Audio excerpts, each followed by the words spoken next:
The champagne glass caught the light as my father raised it toward the crowd.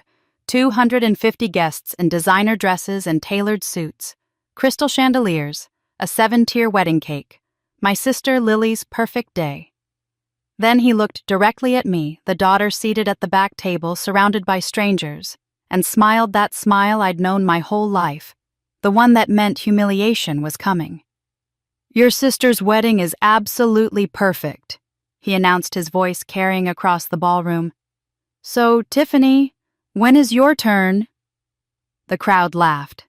They didn't know it was cruel, but I did. I stood up. My heart was pounding, but my voice came out steady as steel. "Actually, Dad, I got married 3 months ago. You were invited." The laughter died. "But your favorite daughter took my invitation from the mailbox and threw it in the trash. I have a witness. I have photos. Would you like me to share them with your 250 guests?" Silence. Complete, devastating silence. That moment, watching my father's face drain of color, watching my sister's perfect mask crack in front of everyone who mattered to her, that was just the beginning. Because what I discovered next would tear apart everything I thought I knew about my family. Secrets buried for 30 years. Lies that shaped my entire childhood.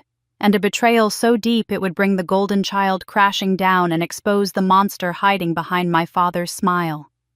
This is the story of how I stopped being invisible and made them wish they'd never seen me at all. My name is Tiffany Arnold. I am 33 years old, and I work as a financial advisor in Boston.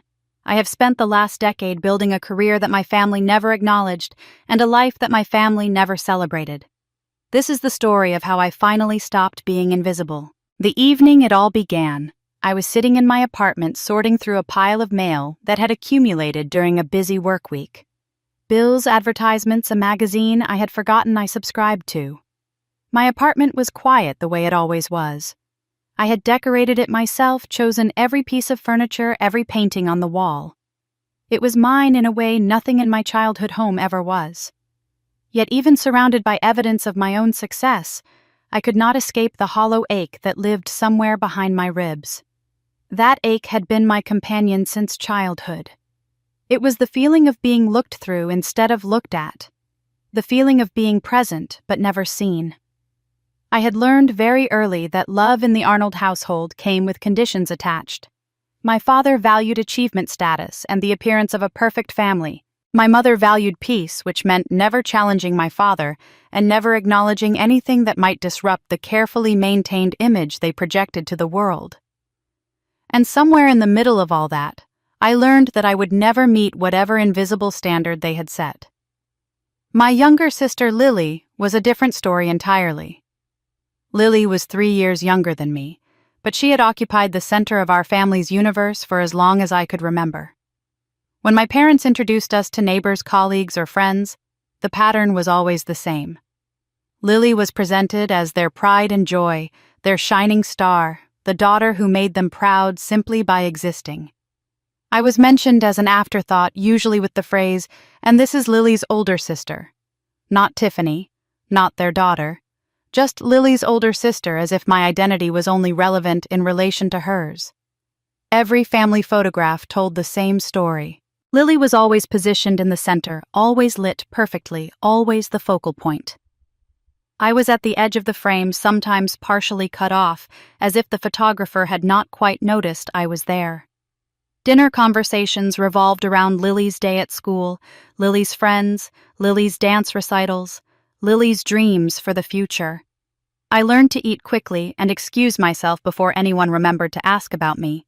It was easier that way. Expecting attention only led to disappointment. The birthday when I turned 12 was the moment I stopped hoping things would change. My mother had promised me a party that year. Nothing elaborate, just a few friends, a cake, a normal celebration. But when the day arrived, I discovered that my party had been accidentally scheduled on the same afternoon as Lily's dance recital. My father announced that we would celebrate my birthday the following weekend instead because Lily had been practicing for months and we could not possibly miss her performance. The following weekend never came. No one apologized. No one seemed to notice the tears I wiped away in my bedroom that night, alone with a birthday that had been erased. So I built my own life. I studied hard-earned scholarships, put myself through college, and carved out a career through sheer determination. No one in my family helped me. No one in my family seemed to care. When I landed my first major client, I called home to share the news. My mother's response was to ask if I had heard that Lily was being promoted at her job. When I bought my apartment, my father asked how much I was paying in rent, then suggested I could have found something cheaper if I had asked Lily's boyfriend at the time, who worked in real estate. Every achievement of mine was dismissed, diminished, or redirected to center Lily once again. The wedding invitation arrived on a Thursday afternoon, tucked between a credit card statement and a grocery store circular. I recognized the expensive paper immediately, the elegant calligraphy that spelled out the details of my sister's upcoming nuptials. But something felt wrong even before I opened it. The envelope was plain, without the decorative liner I later learned everyone else had received. There was no personal note inside, no message from Lily, not even a hastily scrawled "looking forward to seeing you," just the formal invitation card and a response envelope. When I looked more closely, I noticed my name was misspelled. Tiffany with an extra N. I called my mother that evening to ask about it. Her response was clipped and dismissive. "At least you got one," she said, as if I should be grateful to be included at all. I learned from a cousin later that week that invitations had been mailed nearly 3 weeks before mine arrived. Everyone else had already responded. Everyone else had already made travel arrangements. I was an afterthought, included only because my absence would have raised questions that my parents did not want to answer. That night, I sat with the invitation in my hands and studied the photograph printed on the front. Lily and her fiancé Marcus posed against a sunset backdrop, looking every bit the perfect couple. Lily's jet black hair cascaded over her shoulders, her dark brown eyes sparkling with joy. She looked nothing like me. I had my mother's light brown hair, my father's blue-green eyes. Growing up, I had assumed sisters simply did not always resemble each other. But staring at that photograph, something about the difference nagged at me in a way it never had before. I pushed the thought away. It did not matter. We were sisters regardless of appearances. I set the invitation on my kitchen counter and decided I would attend. Not for Lily, not for my parents, but because I refused to give them the satisfaction of my absence, the easy excuse to tell relatives that Tiffany just could not make it. I was getting ready for bed when my phone buzzed with a text message from a number I did not recognize. I almost ignored it, assuming it was spam. But something made me look. The message contained only one line. "Your invitation was never supposed to reach you." I saw what happened. I stared at that text message for a long time. The words glowed on my phone screen in the darkness of my bedroom, and I read them again and again as if repetition might change their meaning. Your invitation was never supposed to reach you. I saw what happened. My first instinct was to dismiss it as a prank, some cruel joke from someone who knew our family dynamics. But something in my gut told me this was real. Someone had witnessed something I was not meant to know about. I did not sleep well that night. My mind kept circling back to Lily, to the invitation that had arrived so late, to the misspelled name on the envelope. And as I lay awake in the dark, I found myself thinking about the sister I had grown up with, and the complicated truth of who she really was. To the outside world, Lily Arnold was the perfect American daughter. She was beautiful in that effortless way that made other women envious and men attentive. She had mastered the art of charm before she finished elementary school, learning exactly what to say to make teachers adore her, to make neighbors compliment our parents on raising such a lovely girl. At parties and family gatherings, Lily worked the room like a politician, remembering names and details, making everyone feel special and seen. People were drawn to her warmth, her easy laugh, her apparent interest in their lives. But I had seen the other Lily. I had seen the tantrums she threw behind closed doors when she did not get her way, the way her face would twist with rage before she composed herself into sweetness the moment an adult appeared. I had heard the cruel whispers she directed at me when no one else was listening, comments about my appearance, my clothes, my lack of social grace. Lily learned early that image was everything, and that manipulation was not just a skill, but a survival strategy. Our parents never corrected her behavior because they never saw past the performance. To them, Lily was exactly what she appeared to be. The possibility that their golden child might have a darker nature was simply not something they were willing to consider. Our father, Richard Arnold, was a successful real estate developer who had built his identity around achievement and appearances. He expected his family to reflect his status to be polished and impressive and worthy of admiration. From the time we were children, he made it clear that Lily met his expectations and I did not. "Why can't you be more like Lily?" became his constant refrain delivered whenever I failed to match her social ease or her ability to charm a room. The comparisons were relentless and always tilted in Lily's favor. When I graduated from college with honors, my father's first response was to ask if Lily felt overshadowed by my achievement. When I received my first major promotion at work, he worried aloud that the news might make Lily feel bad about her own career. Every accomplishment of mine was treated not as something to celebrate, but as a potential problem to manage around Lily's feelings. I learned to stop sharing my successes with my family because their responses only deepened the wound of feeling unseen. What I did not fully understand until much later was that despite all the favoritism, despite being handed everything on a silver platter, Lily secretly envied me. Within our family bubble, she was the undisputed queen. But outside those walls, people responded to me differently. Colleagues respected my intelligence and work ethic. Clients trusted my judgment. Friends valued my loyalty and kindness. I earned genuine admiration that had nothing to do with my family name or my ability to perform charm on command. Lily's admirers, by contrast, were mostly our parents and people who wanted something from the Arnold family. She could sense the difference even if she could not articulate it. And that awareness created a deep, hidden resentment that would eventually poison everything between us. I often thought about the way my father looked at Lily compared to everyone else in his life. His eyes would soften when she entered a room filled with a tenderness I never saw him direct at me or even at our mother. It was more than favoritism. There was something almost desperate in his devotion to her, a quality I could not name but always felt. When Lily cried, my father panicked, as if her tears were a personal emergency he had to resolve immediately. When Lily succeeded at anything, he glowed with a pride that seemed disproportionate to the achievement. I had always assumed this was simply preference, the inexplicable chemistry that sometimes makes parents favor one child over another. I never imagined there might be a deeper reason. I never considered that what looked like love might actually be guilt wearing a carefully constructed mask. The following evening, my phone buzzed again. Same unknown number. This time, the message contained no words at all, just a photograph. I enlarged the image with trembling fingers. The picture showed our family's mailbox, the decorative one my mother had chosen years ago with the Arnold name painted in elegant script. Standing in front of it was Lily. She was holding an envelope, and even in the slightly grainy image, I could make out my name written on the front in familiar calligraphy. The wedding invitation. My wedding invitation.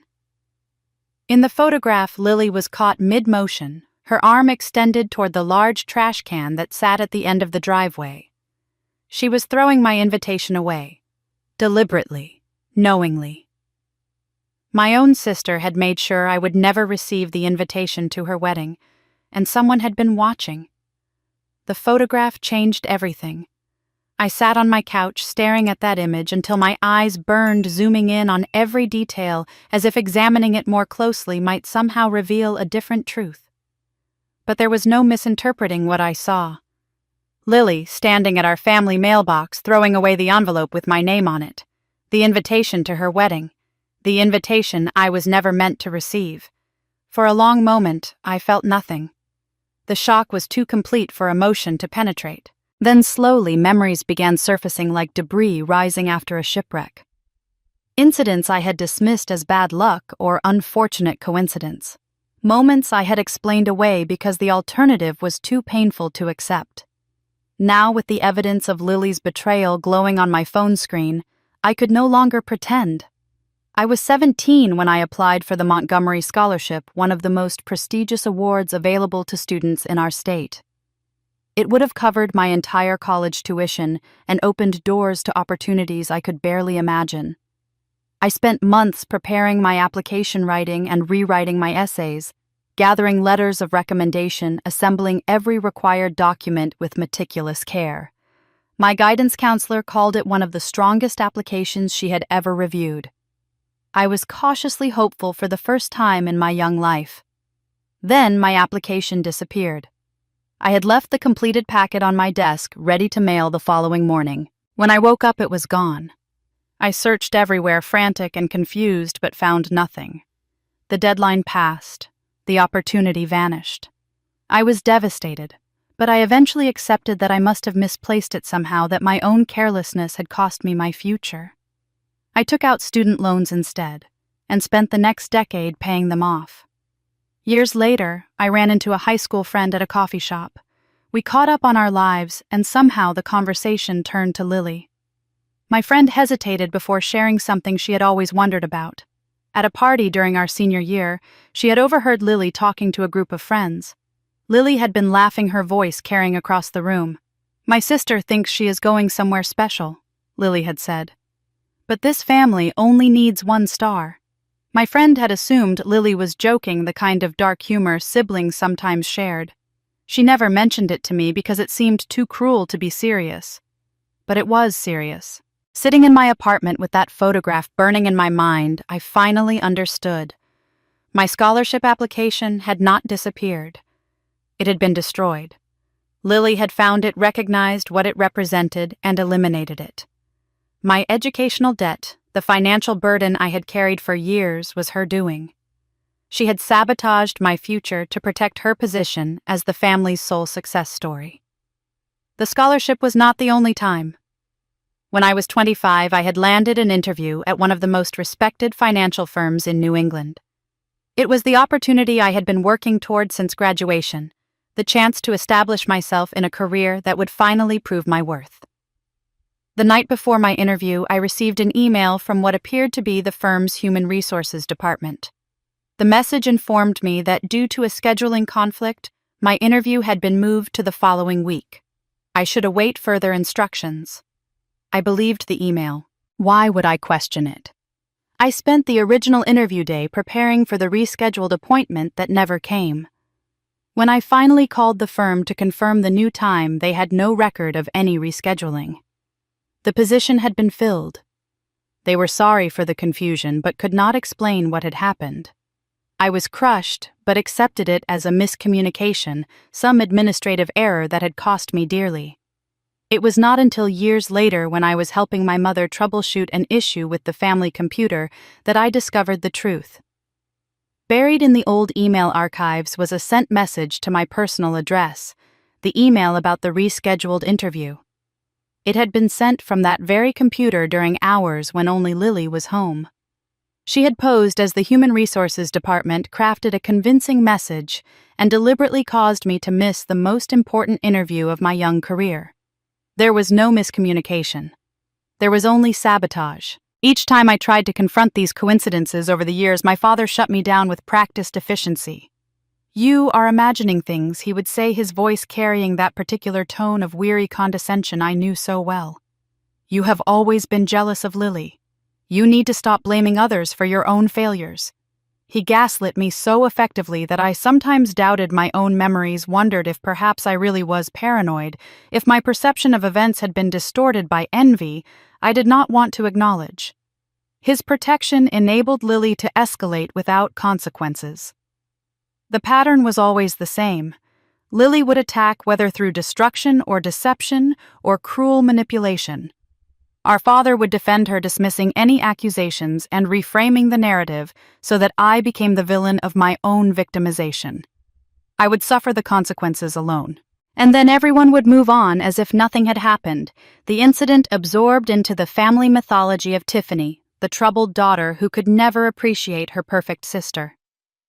Looking at that photograph now, I understood that the thrown wedding invitation was not an isolated incident. It was not a momentary lapse in judgment or a petty act of spite. It was the latest entry in a lifetime pattern of deliberate erasure. Lily had never wanted me present at any important moment in her life. My existence threatened her spotlight, challenged her narrative of being the sole Arnold daughter worth noticing. The wedding invitation had not been forgotten or delayed or lost in the mail. It had been deliberately discarded by the person who had been working to discard me since childhood. But this time was different. This time someone had witnessed what Lily did. This time there was evidence. Photographic proof that I had not imagined the cruelty, that I was not paranoid or jealous or delusional. For the first time in my life, I had something concrete to hold against the years of gaslighting and denial. I looked at the photograph one more time. Then I made a decision that would change everything. I was going to attend that wedding. Not to celebrate my sister. Not to play the role of the invisible older daughter one more time. I was going to walk into that reception hall and finally face the truth, whatever it cost me. Whatever it cost all of us. I responded to the unknown number that same night.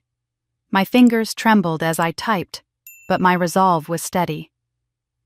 "Who are you? How did you get this photograph?" The reply came within minutes, and it was not what I expected. The person on the other end was not a stranger seeking to cause trouble or an enemy of my family looking to exploit our dysfunction. It was Margaret Chen, the elderly woman who had lived next door to my parents for over 2 decades. Margaret suggested we meet at a small cafe halfway between my apartment and my parents' neighborhood. She said she had more to tell me, things that could not be communicated through text messages and photographs. I agreed immediately. 2 days later, I walked into the quiet coffee shop and spotted her sitting in a corner booth, a cup of tea cooling in front of her. She was in her 70s now, her hair silver and her face lined with age, but her eyes were sharp and clear. She had watched me grow up from the other side of the fence, had witnessed more of my family's dynamics than I ever realized. She stood when she saw me and took my hands in hers. Her grip was warm and surprisingly strong. "I always liked you, Tiffany," she said softly. "You reminded me of my own daughter. Quiet, strong, underestimated." I thanked her and sat down across from her, my heart pounding with anticipation and dread. Margaret explained that she had seen everything that day. Her living room window overlooked our family's driveway and mailbox. She had been watering her plants when she noticed Lily walking out to retrieve the mail. This was unusual in itself because Lily rarely did household tasks, but Margaret thought nothing of it at first. She watched Lily flip through the envelopes, pause at one particular piece of mail, and study the address written on the front. "That was your invitation," Margaret said. "Your mother had mailed it herself. I know because I saw Patricia walk it out to the mailbox a few days earlier, looking over her shoulder like she was doing something secret." "She wanted you there, Tiffany. She just did not want your father or Lily to know she had invited you personally. My mother." For a moment, I felt a flicker of something like hope. But Margaret's next words extinguished it. Lily read the address and her face changed. Margaret continued, "I have never seen such coldness in someone so young." She looked around to make sure no one was watching, but she did not see me behind my curtains. Then she walked straight to the trash can at the end of the driveway and threw the invitation away. She muttered something as she did it. I could not hear every word, but I caught enough. "She said she will ruin everything, and this is my day." Then she went back inside as if nothing had happened. I sat in silence, absorbing the confirmation of what the photograph had already shown me. But Margaret was not finished. She leaned closer, her voice dropping to barely above a whisper. "There is something else you need to know," she said. "Something worse. Your father was there." My stomach dropped. "What do you mean he was there?" Richard was standing in the driveway the entire time, Margaret explained. He was about 15 feet away checking something on his phone. He saw Lily take the mail. He watched her read the envelope. He watched her throw your invitation in the trash. He saw everything, Tiffany. And he did nothing. I could not speak. My father had witnessed Lily deliberately excluding me from her wedding, and he had chosen silence. He had stood there and allowed it to happen.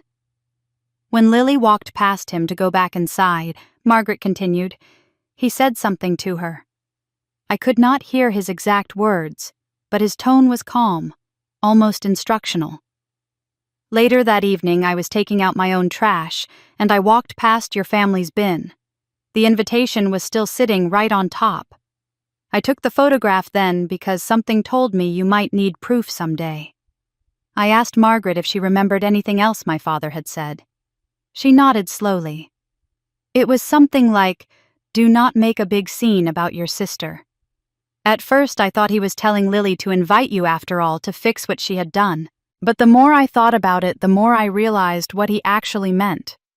He was not telling her to include you. He was telling her not to get caught, not to create evidence, not to let anyone see what she had done.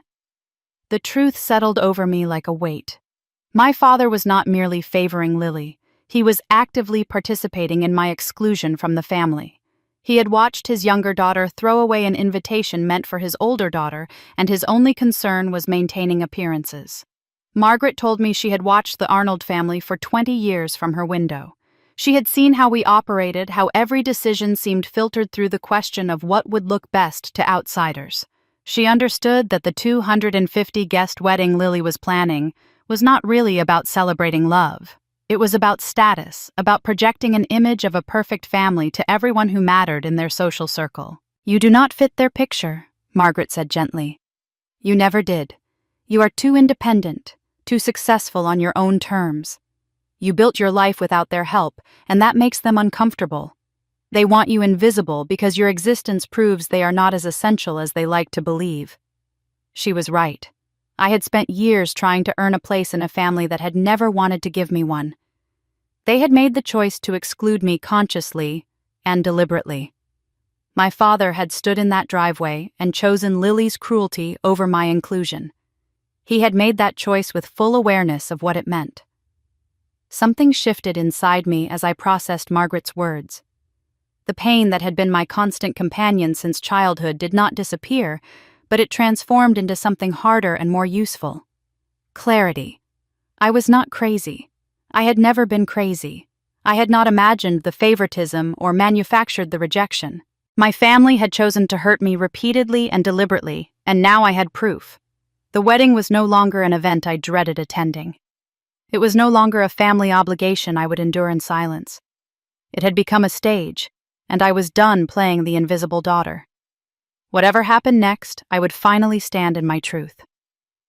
Margaret must have seen the change in my expression because she reached across the table and grabbed my hand with sudden urgency. Her eyes were worried now, her grip tight. There is something else, she whispered. Something I overheard just last week. Lily was on the phone in her backyard talking to someone about you. She was planning something, Tiffany. A way to humiliate you publicly if you show up at the wedding. Margaret's warning echoed in my mind for weeks. Lily was planning something. A public humiliation designed to destroy me in front of 250 witnesses. A normal person might have stayed home, avoided the confrontation, protected themselves from whatever cruelty awaited. But I was done being normal. I was done being the daughter who disappeared into the background to make everyone else comfortable. If Lily wanted a scene, she would get one. Just not the scene she expected. The wedding venue was a restored estate outside the city, the kind of place that appeared in luxury magazines and cost more to rent for a single day than most people earned in a year. Manicured gardens stretched in every direction, and a stone pathway lined with white roses led to the grand entrance. I paused at the bottom of the steps, taking a breath to steady myself. My heart was racing beneath my calm exterior, but I refused to let anyone see my fear. I had chosen my dress carefully. Navy blue, elegant, but understated, the kind of outfit that could never be criticized as attention-seeking or inappropriate. I wore minimal jewelry and simple heels. Everything about my appearance was designed to be beyond reproach. I was not here to cause drama. I was here to exist unapologetically in a space my family had tried to ban me from. That alone, I knew, would be enough to upset them. Every step through the grand entrance felt like walking into enemy territory. I kept my head high and my expression neutral, aware that eyes were already turning in my direction. Some guests smiled politely, the automatic courtesy offered to any well-dressed stranger. Others looked confused, as if trying to place where they knew me from. I recognized a few faces from my parents' social circle, people I had not seen in years, and who clearly did not recognize me. Inside the reception hall, I searched for my table assignment. The seating chart was displayed on an elaborate board decorated with flowers and calligraphy. I scanned the names, starting with the tables near the head of the room where family was traditionally seated. My name was not there. I checked the next cluster of tables, then the next. Finally, I found myself listed at table 23. Table 23 was positioned at the very back of the room near the swinging doors that led to the kitchen. The location could not have been accidental.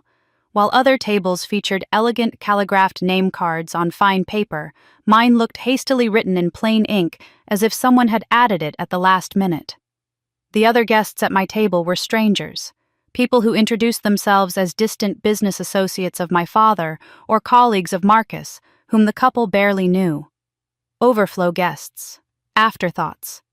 The table where you put people you had to invite but did not actually want present. I took my seat and watched the room fill with guests who greeted each other warmly, who embraced my parents with congratulations, who admired Lily's dress and Marcus's handsome suit. No one came to my table to say hello. My parents did not acknowledge my presence. They did not introduce me to anyone. They did not even look in my direction. To anyone observing, I was simply another distant acquaintance, notable only for my isolation. When a woman at a nearby table asked how I knew the bride, I told her I was Lily's sister. Her confusion was immediate and poorly concealed. Sister, I did not know Lily had a sister. She glanced around as if expecting someone to correct this information, then smiled awkwardly and turned away. The interaction confirmed what I had suspected. My family had not merely minimized my role. They had erased me from their narrative entirely. To 250 guests gathered to celebrate the Arnold family, I did not exist. As I moved through the reception during the cocktail hour, I began to notice something else. Whispers followed me like shadows. Guests would fall silent as I approached, then resume hushed conversations after I passed. I caught fragments of their words, pieces of sentences that painted a picture I recognized all too well. Troubled, jealous of her sister, always causing problems for the family. Such a shame, really. Lily had prepared the audience before I ever arrived. She had seeded stories about me among the guests, crafted a narrative of the bitter older sister who could not handle her sibling's success. Whatever humiliation she had planned, it was already in motion. The guests had been primed to see me as the villain of this story, the dark cloud threatening to rain on Lily's perfect day. Every strange look, every pitying smile, every whispered judgment was part of her design. I should have felt crushed. Instead, I felt a strange calm settle over me. Lily's preemptive strike confirmed everything I had learned over the past weeks. She feared me. She feared what I knew and what I might say. All her manipulation was designed to discredit me before I ever opened my mouth. That fear meant I had power, even if I had not yet figured out how to use it. It was during this realization that I noticed someone watching me differently. Marcus Chen, Lily's new husband, stood near the bar with a group of groomsmen. He was classically handsome, the kind of successful tech entrepreneur who looked equally comfortable in a boardroom or on a magazine cover. But what caught my attention was his expression.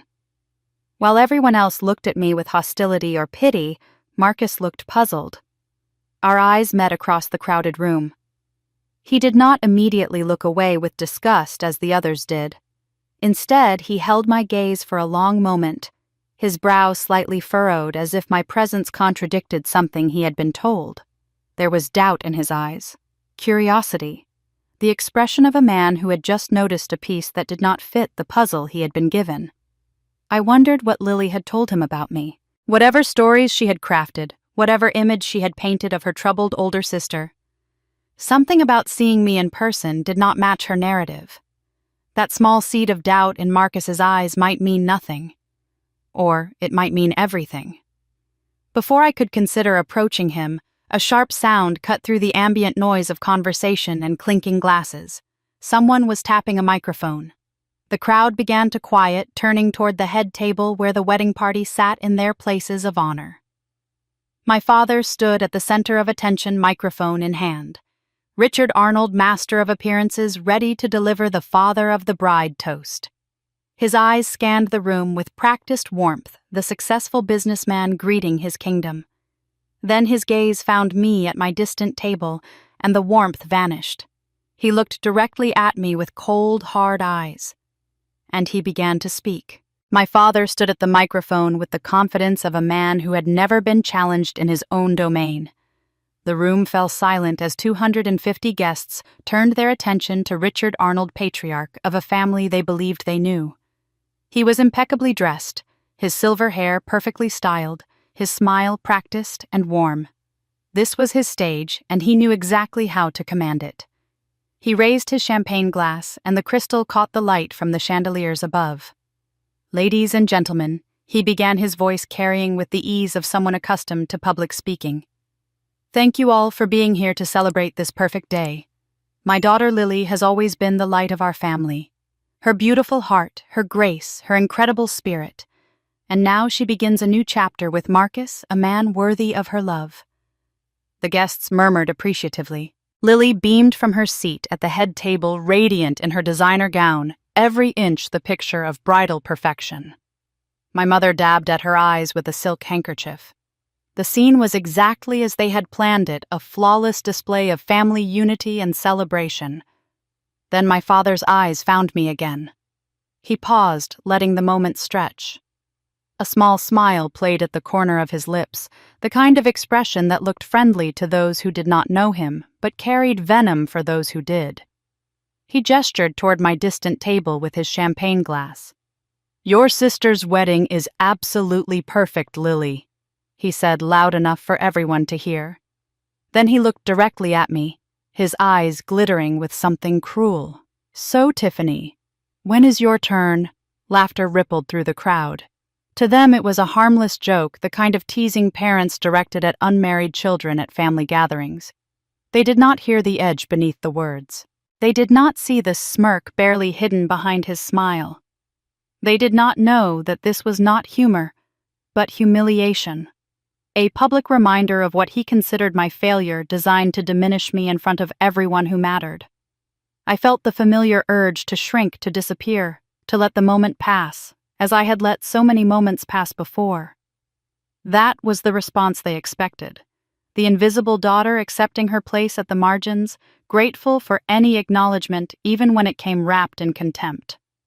But I was not the same woman who had opened that misspelled invitation weeks ago.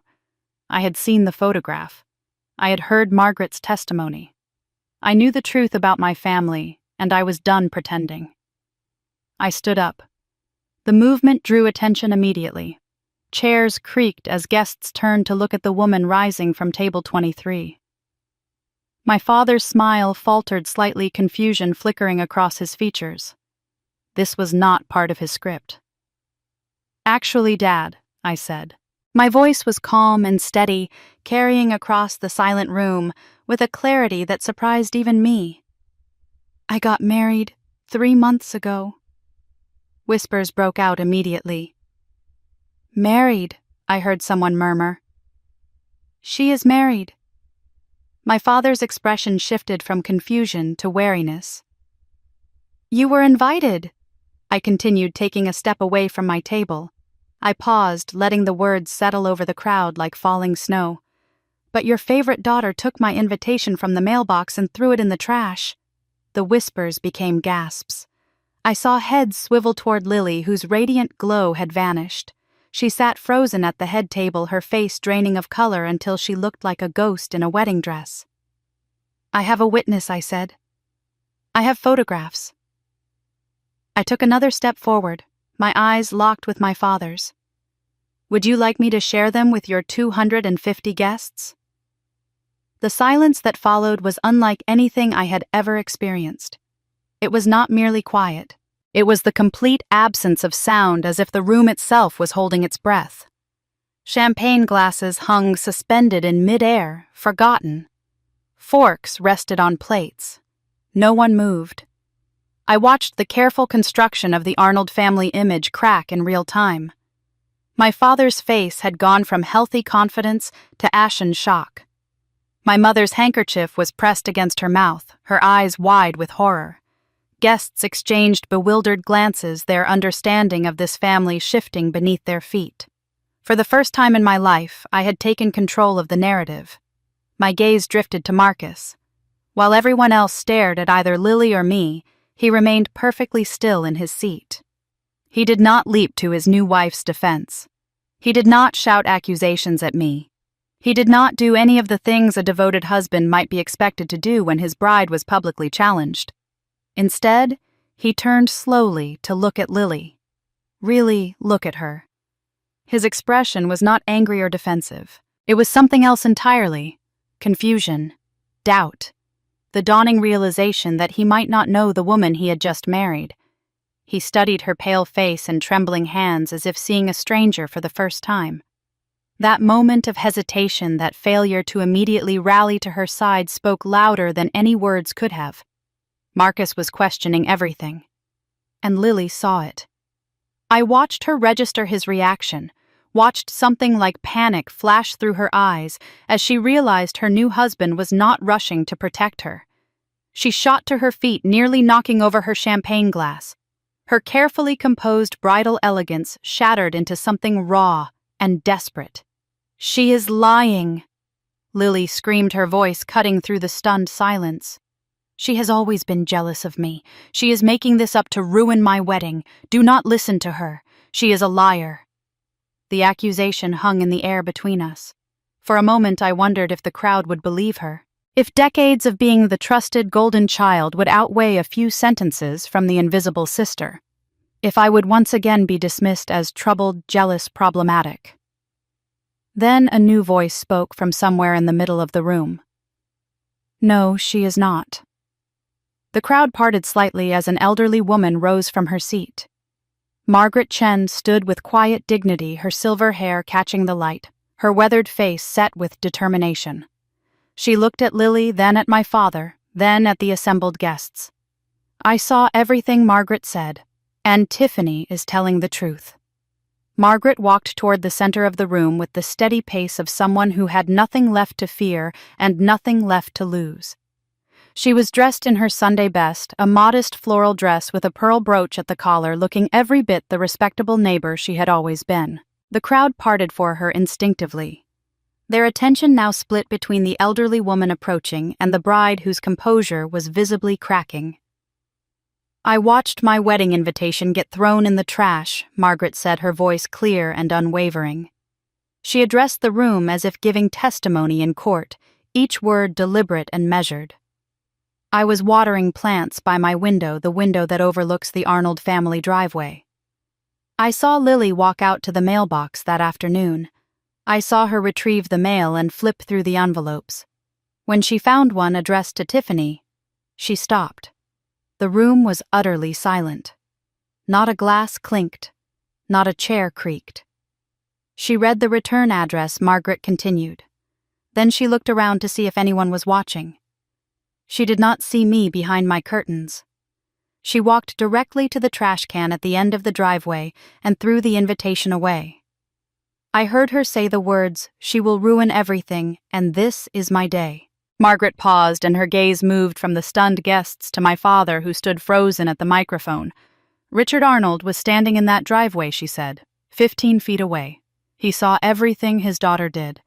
And when Lily walked past him, he told her not to make a big scene about her sister. He did not tell her to retrieve the invitation. He did not correct her cruelty. He simply warned her not to get caught. The shift in the room was visible. Guests who had been laughing at my father's joke minutes earlier now looked at Lily with confusion and dawning disappointment. Sympathetic expressions that had been directed at the bride now carried questions, doubt, the uncomfortable realization that they might have been manipulated. I watched faces I did not recognize process Margaret's testimony, weighing her calm specificity against Lily's increasingly desperate denials. "She is lying." Lily shouted, her voice rising to a pitch that echoed off the vaulted ceilings. She is senile. She does not know what she saw. Tiffany probably paid her to make up this story. But Lily's composure had shattered completely. Her carefully styled hair was coming loose from its pins. Her eyes were wild, darting around the room as if searching for allies who were no longer certain they wanted to be found. The sweet, graceful bride who had floated through the ceremony hours earlier had vanished, replaced by someone her guests did not recognize. "This is my wedding day," Lily continued, her voice cracking. "My sister has always been jealous of me. She has always wanted to destroy everything good in my life. This is just another one of her attacks. You cannot believe her over me." The shrill desperation in her tone contradicted every image she had spent years cultivating. Guests exchanged uncomfortable glances.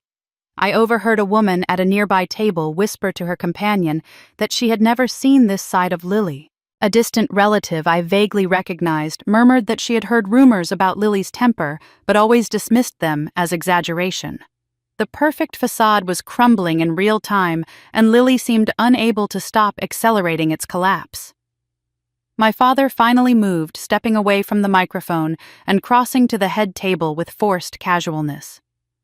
"Let us not let a little family drama ruin this beautiful celebration," he announced loudly. "Band, please start playing. Everyone enjoy the reception." But it was too late. The damage control that had worked for decades within our household walls was useless here. I could see guests throughout the room discreetly checking their phones, typing rapid messages, some even appearing to record the unfolding chaos. The scene would spread through their social networks before dessert was served. Whatever carefully curated image the Arnold family had maintained would be fractured beyond repair by morning. My father reached Lily and grabbed her arm, attempting to guide her away from the crowd and toward a private room where he could help her regain composure. But Lily was beyond composure now. Mascara streamed down her cheeks in dark rivers. She was sobbing uncontrollably, shouting accusations that made her appear increasingly unstable. "You are all believing her lies," she screamed at the guests. "You are ruining my wedding. This was supposed to be my perfect day, and you are all destroying it." The more she protested, the worse she looked. I had spent my entire life watching Lily manipulate every room she entered, and now I witnessed the moment her skills failed her completely. She had no script for this. She had never been confronted publicly, never been forced to defend herself against evidence and witnesses. The machinery of charm that had always protected her simply could not function under this pressure. I decided I had done what I came to do. Staying longer would only prolong the spectacle and potentially give Lily an opportunity to reframe me as the aggressor. I turned and walked toward the exit, my head held high, my heart pounding with a mixture of triumph and exhaustion. The cool evening air hit my face as I stepped outside. I took a deep breath, trying to process what had just happened. Behind me, I could hear the muffled sounds of continued chaos from inside the venue. "Wait." The voice came from my right. I turned to find Marcus emerging through a side door, his expression troubled and uncertain. He approached slowly, as if unsure whether I would welcome his presence. "Is what you said true?" he asked quietly. "All of it." I nodded. "Every word." Marcus closed his eyes briefly. When he opened them again, he looked like a man whose entire foundation had just crumbled beneath him. He ran a hand through his hair, a gesture of profound distress that seemed at odds with his polished appearance. "I need to know more," he said. "Not now. This is not the time, but soon. I need to understand what I have married into." He reached into his jacket pocket and withdrew a business card, pressing it into my hand. His fingers were trembling slightly. "Please," he said. "When you are ready. I think I have made a terrible mistake, and I need to know the truth." Before I could respond, he turned and walked back inside, straightening his jacket as he went. I watched him disappear through the door, wondering what revelations awaited him and what choices he would make when he learned the full extent of who Lily really was. I was still holding his card when I heard footsteps approaching from the parking lot. A man I did not recognize emerged from the shadows between the parked cars. He was perhaps 40, dressed in a suit that suggested he had attended the wedding as a guest, his expression serious and intent. "Wait," he called out. "I need to talk to you." I tensed, uncertain whether this was an ally or another attack. "I have information you need," he said, stopping a few feet away. "About Lily, and about your entire family. Things you do not know. Things no one has ever told you." The stranger stood in the dim light of the parking lot, his face partially illuminated by the distant glow of the venue's exterior lamps. He was perhaps 38, with tired eyes and the kind of tension in his shoulders that suggested he had been carrying a heavy weight for far too long. His suit was nice, but not extravagant, and he held himself with the careful posture of someone who had learned to expect rejection. "Who are you?" I asked, keeping my distance. "My name is Ethan Hayes," he said. "I was invited to this wedding because I still have mutual friends with the Arnold family. Friends who do not know what Lily did to me. Friends who do not know what your father helped her get away with." The name meant nothing to me, but something in his voice made me stay, rather than walk away. 3 years ago, Ethan continued, I was Lily's boyfriend. We dated for 2 years. I thought we were going to get married.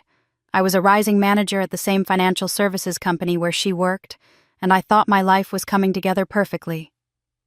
He paused, and I could see the pain that still lived in those memories. Then I discovered she was embezzling, he said. Small amounts at first skimmed from various accounts in ways that were difficult to trace. I confronted her privately because I loved her, and I wanted to give her a chance to make it right. I thought she would be grateful. I thought she would stop. I could already guess what happened next. She turned the tables on me, Ethan said, his voice hardening. Within a week I was being investigated for harassment and theft. The evidence against me was fabricated, but it was convincing. Your father's connections made the accusations stick. He knew people on the board, people in legal people everywhere it mattered. I lost my job. I lost my professional reputation. I nearly lost my freedom when they threatened criminal charges. How did you avoid prison? I asked.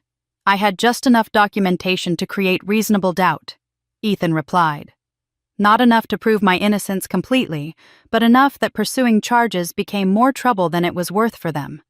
They settled for destroying my career instead. I was blacklisted in the industry.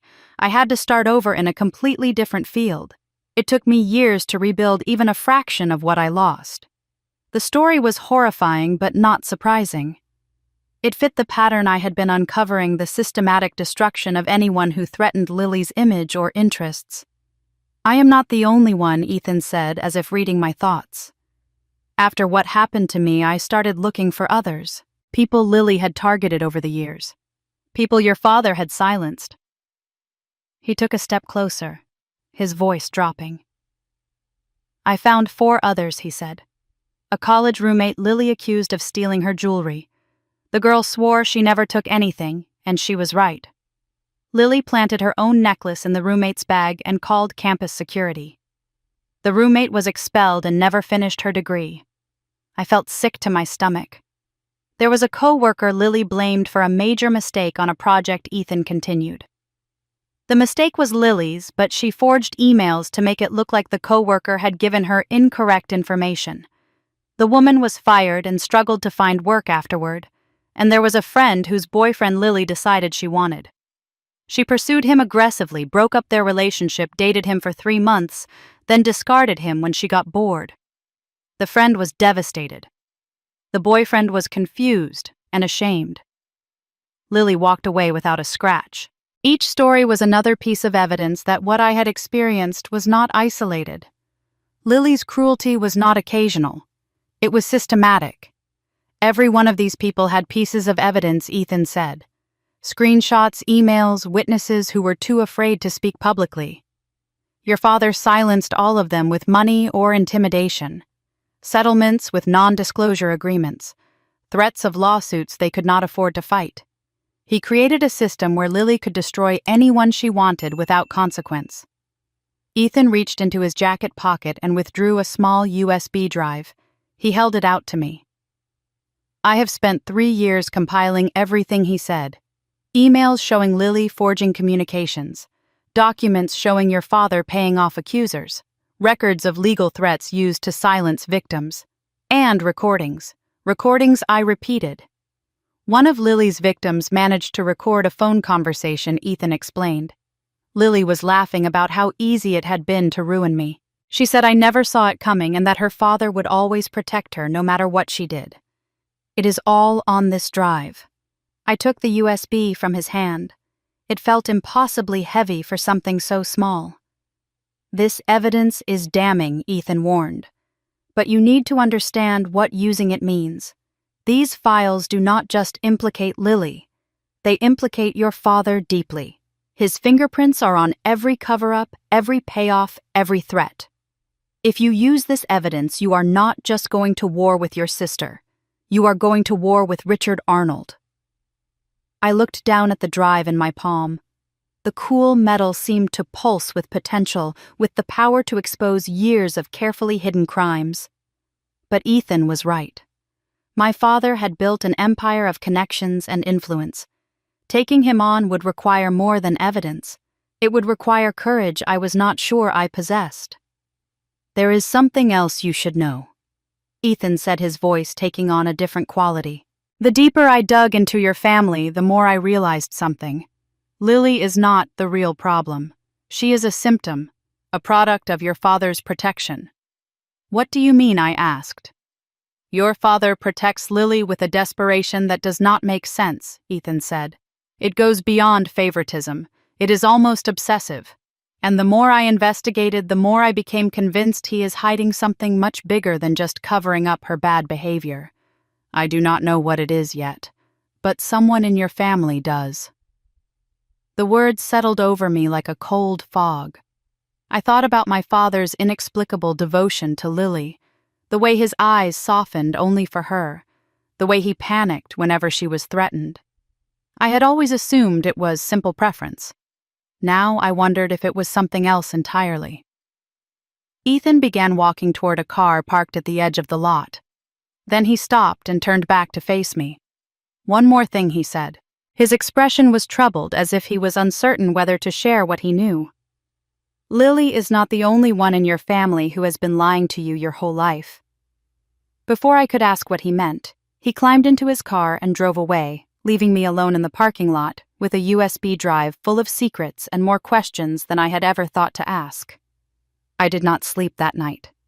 Instead, I sat at my kitchen table with my laptop open and the USB drive inserted, scrolling through file after file of evidence that Ethan Hayes had spent 3 years collecting. The apartment was dark except for the glow of the screen, and with each document I opened, I felt another piece of my understanding of my family crack and reform into something uglier. The first folder I explored was labeled with my name. Inside were dozens of emails, and at first I did not understand what I was looking at. The messages appeared to be from me, sent from addresses that looked almost identical to my professional email. Almost, but not quite. Subtle misspellings that would escape casual notice. An extra letter here, a slight variation there. Someone had created fake email accounts designed to impersonate me. As I read through the messages, my stomach turned. These emails had been sent to my colleagues, my professional contacts, people I had cultivated relationships with over years of careful networking. The content was bizarre and damaging. One message to a former mentor contained unprofessional language and strange requests that made me sound unstable. Another to a potential client included confidential information I would never have shared, followed by demands that seemed designed to make me appear greedy and untrustworthy. A third to a colleague I had once considered a friend spread rumors about other people in our industry, attributing cruel gossip to me that I had never spoken. I thought about the professional relationships that had gone cold without explanation over the years. The mentor who stopped returning my calls. The client who suddenly chose a different advisor. The colleague who began treating me with inexplicable distance. I had always assumed these were natural drifts, the unfortunate casualties of busy professional lives. Now I understood that Lily had poisoned these wells deliberately, using my own identity as a weapon against me. She was not just sabotaging opportunities as they arose. She was systematically destroying my reputation from the shadows, ensuring that even connections I thought were solid would crumble when I needed them most. The next folder contained documents related to what Ethan had mentioned about Lily's embezzlement. Internal company memos revealed that Lily had been caught stealing confidential data and attempting to sell it to competitors. The investigation had been thorough initially, with multiple executives expressing alarm at the severity of the breach. One memo noted that the evidence against Lily was substantial and that termination and potential criminal referral were being considered. Then the tone of the documents changed abruptly.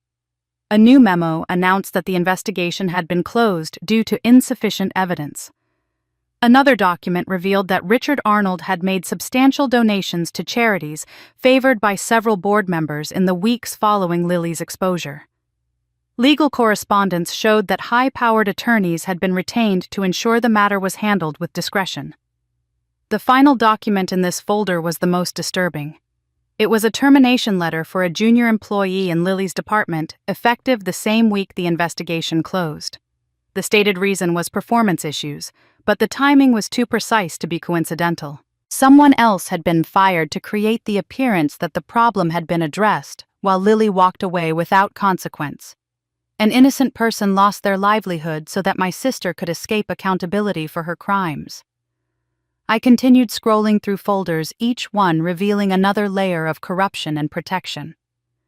But nothing prepared me for what I found in the folder labeled Family Correspondence. Inside was an email thread between my father and Lily dated 8 years ago. I had been 25 then, just beginning to establish myself in my career, still hoping that hard work and achievement might finally earn my family's respect. I opened the first message and began to read. The exchange started with Lily complaining about my recent promotion. She was upset that I was gaining recognition in my field, worried that my success might overshadow her own accomplishments. Her tone was petulant and jealous, the familiar voice of a sibling who could not tolerate sharing even a fraction of attention. My father's response destroyed something inside me. "Do not worry, sweetheart," he had written. "Your sister will never surpass you. I will make sure of it." I read the words again. Then again. The letters blurred as tears welled in my eyes, but I forced myself to continue through the thread. My father had laid out a strategy. He would decline to use any of his professional connections on my behalf, even when opportunities arose where a simple introduction could have changed my trajectory. He would subtly undermine me to mutual contacts expressing concerns about my reliability or my temperament. He would ensure that while I might achieve modest success through my own efforts, I would never reach heights that could threaten Lily's position as the family's shining star. My hands were shaking so badly, I could barely scroll through the remaining messages. I had spent my entire adult life believing that my father's indifference was passive, that his favoritism for Lily was simply a matter of preference rather than active malice. I had worked twice as hard as anyone around me, believing that eventually my achievements would speak loudly enough to earn recognition. But he had been working against me the entire time.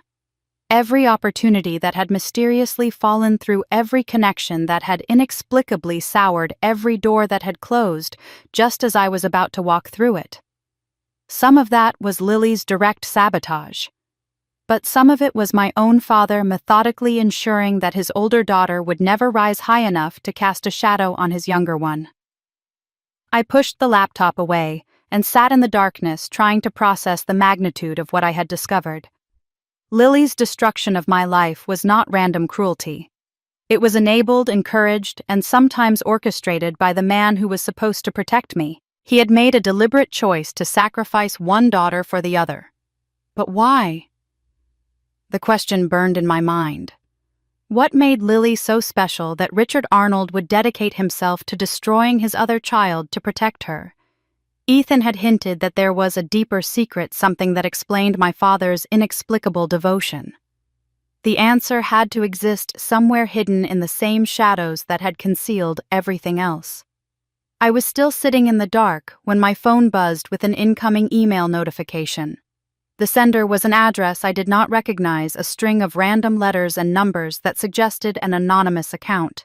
The subject line made my blood run cold. Stop digging if you want to live peacefully. The anonymous email haunted me for days. I changed my passwords, installed additional security software, and tried to convince myself that the threat was nothing more than intimidation tactics. But I also made copies of the USB files and stored them in multiple secure locations. Whatever was on that drive, someone desperately wanted it to disappear.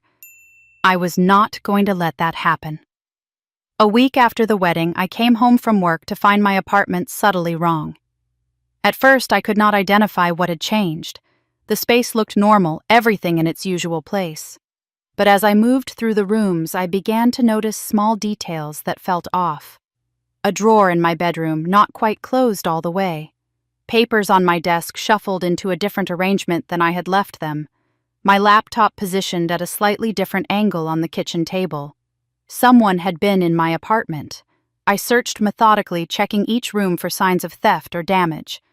Nothing obvious was missing. My jewelry was untouched. My electronics were all present. The television, the stereo, the expensive camera I rarely used. Everything valuable remained exactly where it should be. Then I checked the safe in my closet. The small fireproof box was still locked, still hidden beneath winter sweaters where I had always kept it. But when I opened it with trembling hands, I found it empty except for the documents that had always been stored there. The USB drive was gone. Whoever had entered my apartment had known exactly what they wanted and exactly where to find it. This was not a random burglary. This was a surgical extraction of evidence. I pulled up the security camera footage from my building's hallway. The system was not sophisticated, just a basic recorder that captured comings and goings near the elevator and stairwell. I scrolled back through the previous 24 hours until I found what I was looking for. A figure in a long, dark coat and a hat pulled low over their face. They moved with purpose toward my door, reached into their pocket, and produced a key. Not picking the lock. Not forcing entry. Simply unlocking the door as if they had every right to be there and stepping inside. The timestamp showed they had been in my apartment for approximately 18 minutes before leaving the same way they came. Someone had access to my apartment key. The only people who had ever possessed copies were my building superintendent and my family. My parents had insisted on having a spare key when I first moved in, claiming it was for emergencies. I had given it to them without thinking twice. The next evening I was making dinner when a knock sounded at my door.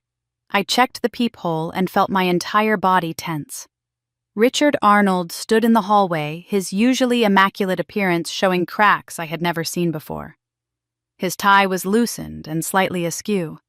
His eyes were red-rimmed as if he had not slept well in days. The polished patriarch I had grown up fearing looked almost disheveled. I considered not opening the door, but I had spent my whole life avoiding confrontation with this man, and that had gotten me nowhere. I turned the deadbolt and pulled the door open. "We need to talk," my father said, pushing past me into the apartment without waiting for an invitation. I closed the door and turned to face him. He was looking around my living room with barely concealed contempt, as if the life I had built for myself was beneath his standards.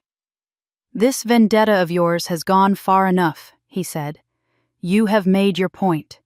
You embarrassed Lily at her wedding, you created a spectacle, you got your revenge. Now it is time to stop." "I do not know what you are talking about," I replied, keeping my voice steady. His expression darkened. "Do not play games with me. I know about the files.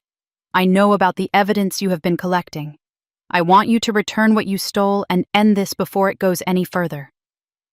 I studied his face, looking for tells I had learned to recognize over 33 years. And then I understood something that shifted the balance of power in the room.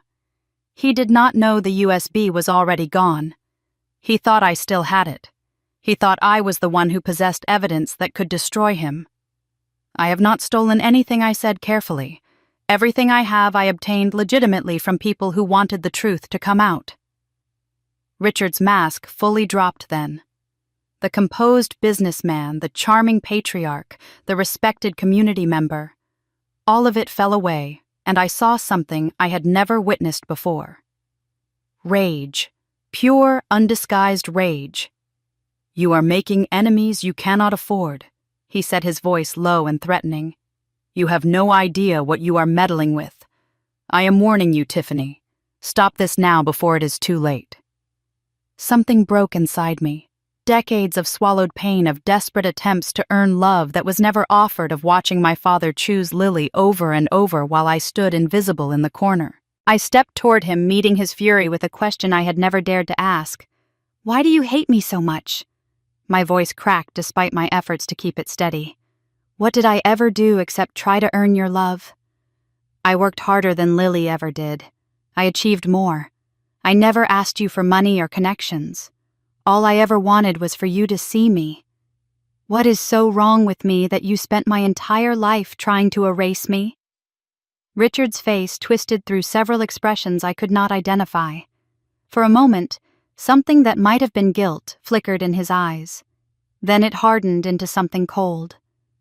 I have cleaned up one mess before he said the words, seeming to escape before he could stop them.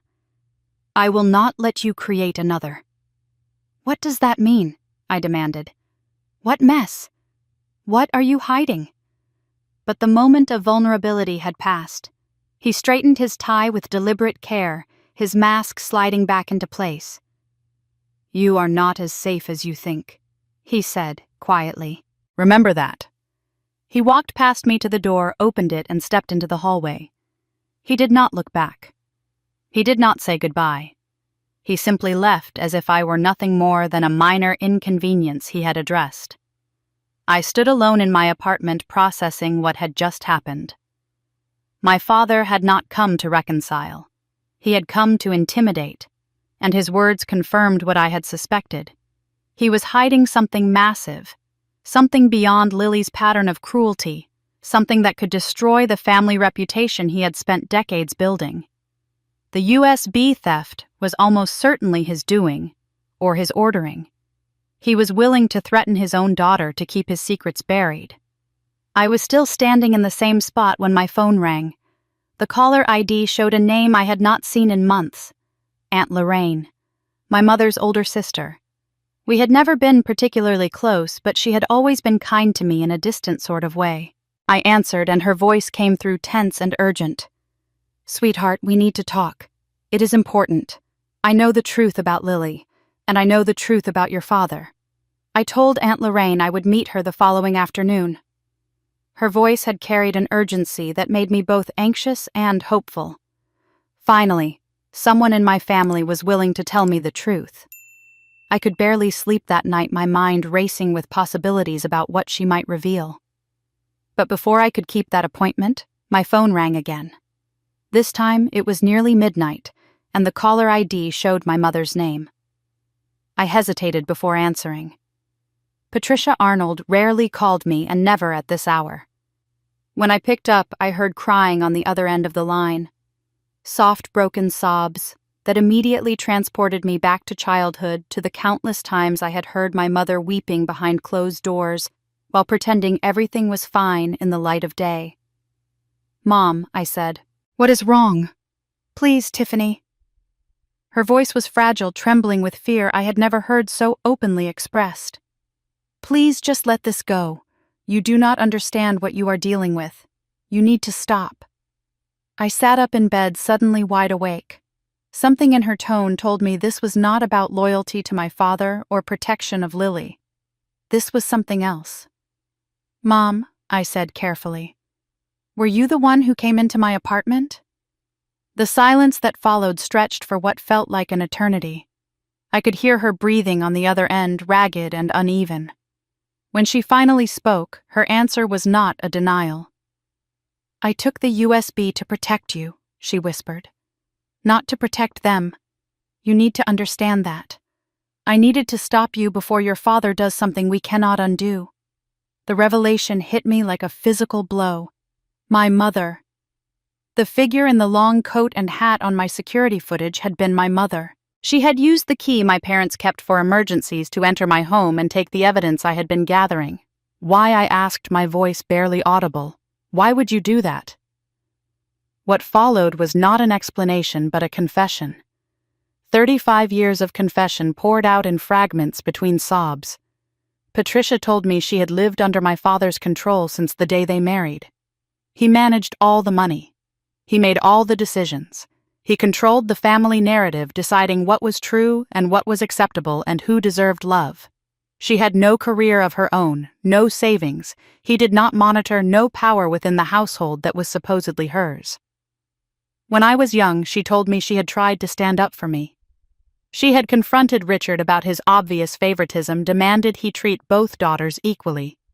His response had been swift and devastating. He threatened to divorce her and use his connections to ensure she never saw either of her children again. He could afford the best lawyers. She could afford nothing without him.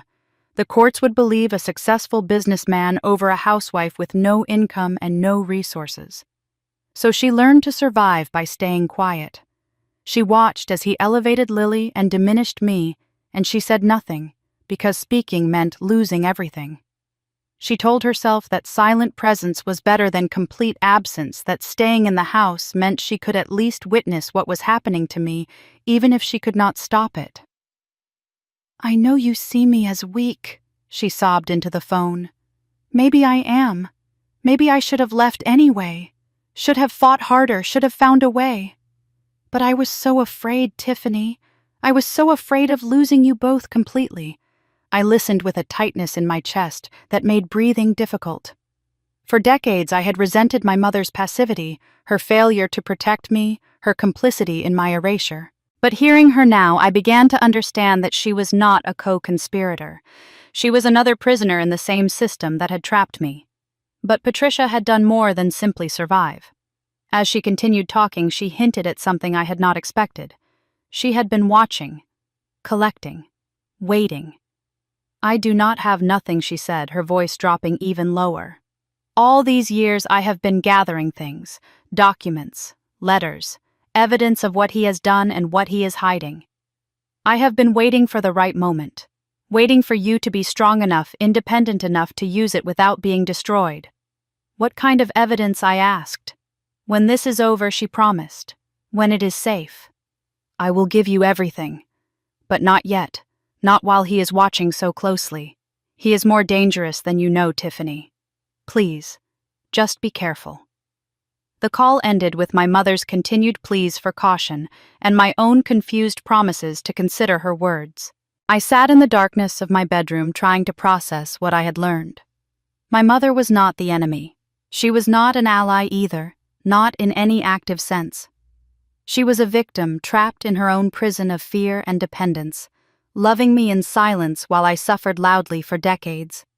The USB theft had been her misguided attempt at protection, a mother's desperate effort to keep her daughter out of a dangerous fight.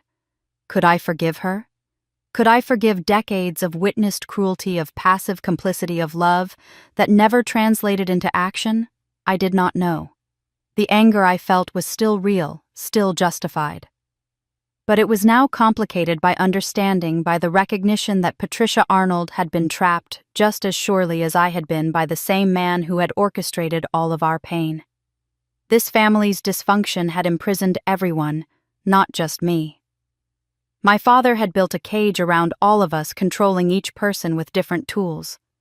Money and threats for my mother, praise and protection for Lily, neglect and sabotage for me.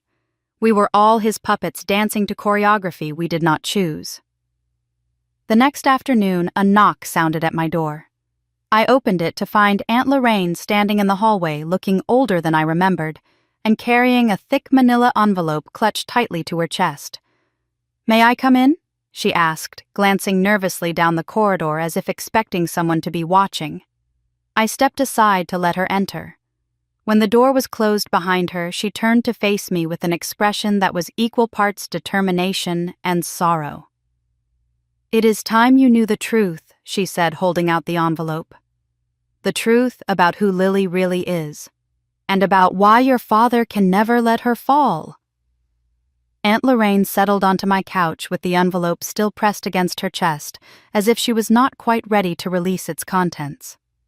I sat across from her, my heart pounding with anticipation. Whatever was in that envelope had the power to explain everything I had spent my life trying to understand. She looked at me with eyes that held decades of carefully guarded secrets. I have watched this family's pain from a distance for 30 years, she began. I wanted to tell you so many times, but I made a promise to your mother and I kept it. Until now. Now I think you need to know, and I think Patricia would agree if she were brave enough to tell you herself. I waited, barely breathing. When your mother was pregnant with you, Lorraine said your father was having an affair. His secretary. A young woman named Catherine who was dazzled by his success and his charm. Patricia suspected something was wrong, but she was in her 3rd trimester, vulnerable and exhausted, and she convinced herself she was imagining things. Lorraine paused, gathering herself for what came next. Catherine became pregnant too. When she realized your father had no intention of leaving his wife, she threatened to go public. She wanted money recognition, something to show for the relationship she had believed was leading somewhere. Your father panicked. A scandal like that would have destroyed the reputation he had spent years building. So what did he do? I asked, though I was beginning to see the shape of the answer. He paid her off? Lorraine replied, handsomely, enough to start a new life somewhere far away. But there was a condition. She had to disappear completely, and she had to leave the baby with him. The words hung in the air between us. I felt my understanding of my entire life beginning to shift on its axis. Your father brought the baby home when she was only a few weeks old, Lorraine continued. He told everyone a story about a distant relative who had died tragically, leaving behind an orphaned infant. He said he and Patricia had decided to raise the child as their own out of family duty and Christian charity. People believed him. Why would they not? Richard Arnold was a respectable man, a pillar of the community. No one questioned his generous act. Lily, I whispered. Lily is not my sister. Not your full sister, Lorraine confirmed. She is your half-sister. Your father's daughter from his affair.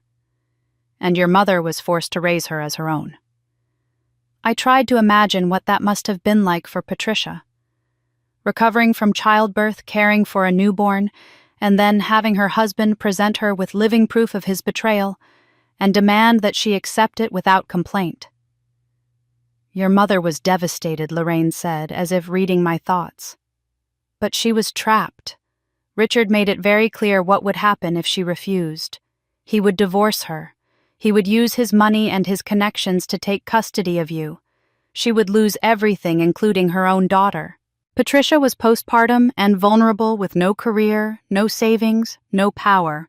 She had no choice but to agree. The picture was becoming clearer now, each piece falling into place with horrible precision. She raised Lily as her own. Lorraine continued. She buried her pain so deep that it poisoned her from the inside. Her depression, her distance, her inability to protect either of you. All of it stemmed from living a lie for 3 decades. Every time she looked at Lily, she saw Catherine. Every time Richard praised Lily, she heard him celebrating his affair. She was surviving her own prison Tiffany. She did not have the strength left to fight for you because she was using everything she had just to keep breathing. I thought about my mother's vacant eyes during my childhood, her emotional absence even when she was physically present. I had always assumed she simply did not care enough to engage. Now I understood that she had been drowning slowly for my entire life. And my father's favoritism, I said. His obsession with Lily. Lorraine nodded grimly. It all makes sense now, does it not? Every privilege he gave her. Every protection. Every time he sacrificed your well-being to ensure hers. Richard was not just playing favorites. He was trying to compensate for his betrayal. Trying to prove that his affair baby was worthy, that his sin had produced something valuable. Lily became his redemption project. Her success validated the choices he made. Her failure would expose his shame to the world. I sat with this understanding, feeling it reshape everything I thought I knew. You were not unloved because something was wrong with you, Lorraine said gently. You were neglected because you were the living reminder of the wife he betrayed. Every time he looked at you, he saw Patricia's pain. He saw his own guilt reflected back at him. It was easier to push you away than to face what he had done. Tears were streaming down my face now, but I did not move to wipe them away. Everything made sense. The cold distance, the constant comparisons, the systematic effort to elevate Lily while diminishing me. It was never about my failures or my shortcomings. It was about my father's inability to confront his own sins. Lorraine finally opened the envelope she had been clutching. She withdrew a stack of documents and spread them on the coffee table between us. "This is Lily's original birth certificate," she said, pointing to the first page. "It lists Catherine as the biological mother. Richard paid to have it sealed and replaced with a falsified version showing Patricia as the mother, but the original still exists." She pointed to another document. "This is the non-disclosure agreement Catherine signed. And these are bank statements showing payments Richard made to her for years afterward, ensuring her continued silence." I looked at the papers, the proof of everything Lorraine had told me laid out in black and white. Names, dates, signatures, dollar amounts. Irrefutable evidence of my father's deception. "This proves everything I said." "Yes," Lorraine agreed. "But using it will destroy more than just Richard's reputation. It will destroy the entire family structure. Lily will learn her whole life was a lie. Your mother will have to face 30 years of buried trauma. Everything you ever called home will be annihilated." She looked at me with solemn eyes. "You need to decide if justice is worth that destruction." I stared at the documents, my mind reeling with the weight of the choice before me. Then Lorraine reached into the envelope one more time and withdrew another page. "There is more," she said quietly. "Look at this. It is your father's will from 15 years ago." She handed me the document. I scanned the legal language until I found the relevant section and my blood ran cold. "He wrote you out completely," Lorraine said. 15 years ago he ensured you would receive nothing. Not a penny. Not a memento. As if you did not exist at all." I held the document in my hands, reading the legal language over and over, as if the words might rearrange themselves into something less devastating. The will was dated 15 years ago when I was 18 years old. I had just finished high school that year, still living at home, still foolishly believing that if I worked hard enough and achieved enough, my father might finally see me as worthy of his attention. While I was studying for college entrance exams and dreaming about my future, my father was sitting in an attorney's office, ensuring I would have no future in his family. The document was thorough and precise, written in the cold language of legal formality. It designated 100% of Richard Arnold's estate to his daughter, Lily Arnold. Every property, every investment, every asset he had accumulated over his lifetime would pass entirely to her upon his death. The instructions were detailed and specific, covering contingencies and conditions and provisions for various scenarios. My name appeared nowhere. I searched the pages, desperately hoping to find some acknowledgement of my existence, even a token mention that might indicate I had once mattered to him. But I was not listed as a beneficiary. I was not even included in the standard legal acknowledgement of children. The document read as if Richard Arnold had only one daughter, as if I had never been born at all. The reason given for this arrangement was chillingly bureaucratic. A single phrase buried in the legal boilerplate to ensure family stability and proper management of assets. As if cutting me out of his legacy was simply a practical decision, a matter of sound financial planning, rather than a deliberate act of erasure. I looked up at Aunt Lorraine, unable to form words. "I know," she said softly. "When I first saw it, I could not believe it either." "How did you get this?" I finally managed to ask. Lorraine took a deep breath before answering. "Before I retired, I worked for many years as a secretary at a law firm. One of the attorneys there handled your father's personal affairs, including his estate planning. I was never directly involved in Richard's matters, but I had access to the filing systems. When this will was processed 15 years ago, something made me look at it. Perhaps it was intuition. Perhaps I was already suspicious of your father from watching how he treated Patricia." She paused, her hands folded tightly in her lap. "When I saw that he had completely excluded you, I knew something was deeply wrong. At the time, I did not know the full truth about Lily or about the affair. But I knew that a father cutting out one daughter entirely was not normal. It was not right. So I made a copy and kept it hidden away. I told myself I was probably overreacting, that there must be some explanation I did not understand. But I could not bring myself to destroy it. I kept it for 2 decades, waiting for a moment when it might be needed. That moment is now. I stared at the document again, and suddenly patterns I had never understood began to crystallize with horrifying clarity. The sabotaged scholarship when I was 17. My father had known for a year by then that I was written out of his will, that I would receive nothing, that Lily would inherit everything. If I had won that scholarship, I might have attended a more prestigious university, built more impressive credentials, developed connections that could have challenged Lily's position. So the scholarship disappeared. The undermined career opportunities.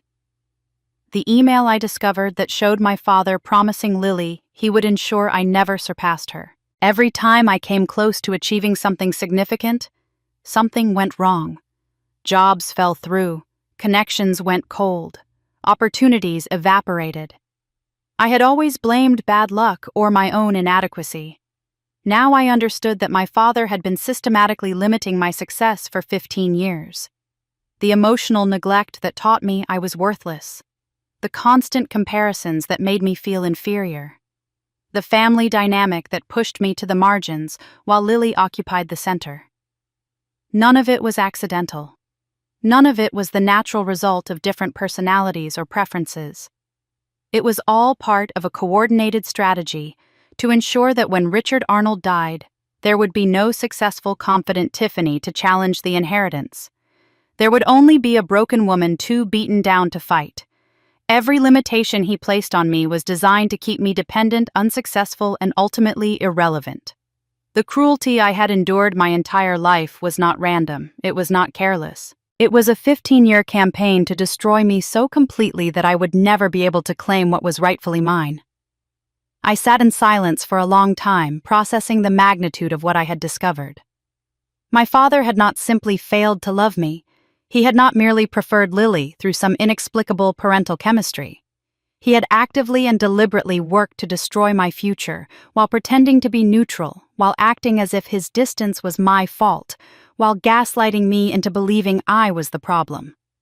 The pain I felt was immense, a grief for the father I had never had, and now knew I never would have. But as I sat with that pain, I felt it begin to transform into something harder and more useful.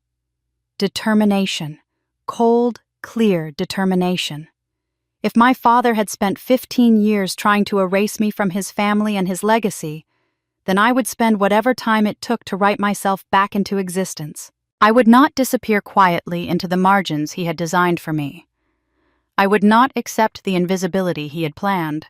I would fight back with every tool at my disposal. I took out my phone and began photographing each document: the birth certificate, the non-disclosure agreement, the bank statements, the will, every piece of evidence that proved what my father had done and what he had been hiding.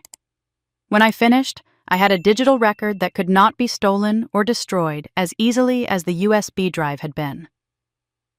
Aunt Lorraine watched me work, her expression a mixture of pride and concern. When I finally set my phone down, she spoke again, her voice quiet and grave. "There is one more thing," she said. "Something I did not include in that envelope because I was not sure you were ready to see it. But I think you need to know." I looked at her, waiting. Lily's psychological evaluation from when she was 12 years old, Lorraine continued. "It was altered. Your father made sure of it." Aunt Lorraine reached into her bag and withdrew a second envelope, this one older and more worn than the first. The edges were soft with age, and the paper had yellowed slightly.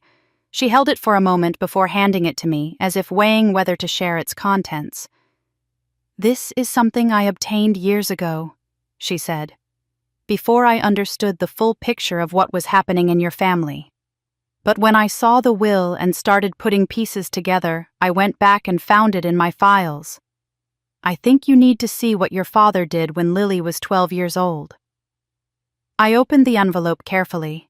Inside were several pages that appeared to be from a medical document, a a psychological evaluation conducted on a minor. The patient's name at the top was Lily Arnold. The date placed her at 12 years old. As I read through the pages, a chill spread through my body. The evaluation had been conducted by a licensed psychologist following what the document described as an incident at school. The original report contained detailed observations and clinical assessments that painted a disturbing portrait of my sister as a child. The psychologist had noted concerning patterns in Lily's behavior and responses. Difficulty with empathy was mentioned multiple times with specific examples of Lily's inability to understand or care about how her actions affected others. There were observations about her tendency to blame external factors for any negative outcomes, never accepting responsibility for her own choices. The report described manipulative behavior emerging in social situations with Lily, demonstrating an unusual skill at presenting different faces to different people. Most troubling was a warning about potential for escalating aggression if these patterns were not addressed through intervention. The psychologist's recommendations were clear and urgent: immediate therapeutic intervention, ongoing counseling to develop emotional regulation and empathy, regular monitoring to ensure the concerning patterns did not worsen. The language was professional, but carried an undertone of genuine concern for both Lily and those around her. But as I turned the pages, I noticed something that made my stomach drop. Several sections had been altered. Conclusions were crossed out and rewritten in different ink. Clinical observations had been modified, softened, made to sound less alarming. The final summary, which should have reflected the serious concerns documented throughout the evaluation, instead described normal adjustment challenges typical of adolescent development. Someone had taken a professional medical document and changed it to hide the truth about Lily's psychological state. What happened? I asked Lorraine. What was the incident that triggered this evaluation? Lorraine's expression grew even more grave. When Lily was 12, there was a project at school, some kind of academic competition. A classmate of hers received a better grade, won some recognition that Lily felt she deserved. A few days later, that classmate fell down a flight of concrete stairs at school and was seriously injured. She paused, letting the words settle. Lily claimed it was an accident. She said the girl tripped and she tried to catch her but could not. But there were witnesses, other children who saw what really happened. They said Lily pushed her deliberately. She walked up behind the girl at the top of the stairs and shoved her with both hands. I felt sick. My sister had seriously injured another child out of jealousy over a school grade. And she had been 12 years old. The school wanted to expel her, Lorraine continued. There was talk of involving the police, of pressing charges. The injured girl had broken bones, a concussion. It could have been much worse. Her parents were furious and demanding accountability. But nothing happened, I said already, knowing how this story ended. Your father donated money to build a new library wing for the school, Lorraine confirmed. The incident was reclassified as a playground accident. The injured girl's family received a substantial settlement in exchange for signing documents that prevented them from ever discussing what really happened. The witnesses were young and easily confused about what they had seen. Within a few months, it was as if the whole thing had never occurred. And the evaluation I asked, looking down at the altered pages in my hands. Lorraine produced another document from her bag. It was a bank statement from over 2 decades ago, highlighted to show a large payment made to the psychologist who had conducted Lily's evaluation. The timing was unmistakable, coming just weeks after the original assessment was filed. Your father did not just cover up the incident, Lorraine said. He corrupted a medical professional. He paid that psychologist to alter official records to ensure Lily would never have a documented history of psychological problems. Any future issues could be dismissed as first-time behavior because her file showed nothing concerning. He built her a completely clean slate using money and intimidation. I stared at the document spread across my coffee table. The original evaluation with its dire warnings, the altered version that erased those warnings, the financial proof of corruption. My father had not merely protected Lily from consequences. He had systematically ensured that her dangerous tendencies would never be professionally documented or treated. I began to see my sister differently. For years I had viewed her as spoiled and jealous, a golden child who had been given too much and learned too little about accountability. But the truth was more complex and more tragic. Lily had genuine psychological issues that emerged in childhood issues that might have been addressed through proper intervention. Instead, my father's desperate need to protect his secret daughter meant those issues were hidden rather than treated. Every destructive act Lily had committed since childhood had been enabled by a father who could not allow her to face consequences. She never learned empathy because she was never required to develop it. She never understood the impact of her actions because she was always shielded from that impact. The patterns the psychologist identified at 12 had been allowed to grow and deepen for 2 more decades without any attempt at correction. Lily was not just a villain in my story. She was also a victim shaped by terrible parenting into a terrible person. My father's guilt over his affair, his desperate need to prove his illegitimate daughter was worthy, his willingness to sacrifice everything and everyone to protect her image. All of it had created the monster that Lily had become. She was his creation, his responsibility, his failure. I was still processing this realization when my phone buzzed with an incoming text message. I looked at the screen and felt my heart rate spike. The message was from Lily. "We need to talk, alone. I know you have been digging. Sister to sister, give me 1 hour." I stared at Lily's message for a long time before responding. Every instinct told me this was a trap, another manipulation designed to regain control of a situation that had spiraled beyond her management. But I also knew that avoiding this confrontation would only delay the inevitable. Lily and I needed to face each other directly with all the truths and lies laid bare between us. I agreed to meet her the following afternoon. She chose the location, an upscale cafe in a fashionable part of the city, where the clientele was wealthy and discreet. It was neutral ground where she could maintain appearances where any scene would be witnessed by people who valued propriety above drama. Classic Lily, always thinking about the optics. Before leaving my apartment, I took precautions. I shared my location with Ethan Hayes and with the attorney I had recently retained. I told them both where I was going and who I was meeting. If something went wrong, people would know where to look. Lily was already seated when I arrived, positioned at a corner table with a clear view of the entrance. She looked different from the radiant bride I had confronted at the wedding. Her usual glow had dimmed. She was thinner with shadows under her eyes that suggested sleepless nights. Her hair was pulled back simply without the elaborate styling she typically favored. For the first time in my memory, Lily Arnold looked tired. She stood when she saw me, her expression carefully arranged into something resembling warmth. "Thank you for coming," she said as I took the seat across from her. "I know this is difficult. I know things between us have been terrible. But I want to make things right." Her voice caught on the last words a slight tremor that suggested deep emotion. I watched her face, looking for the tells I had learned to recognize over a lifetime. The performance was good. It would have fooled almost anyone. But I knew my sister and I knew this vulnerability was as calculated as everything else she did.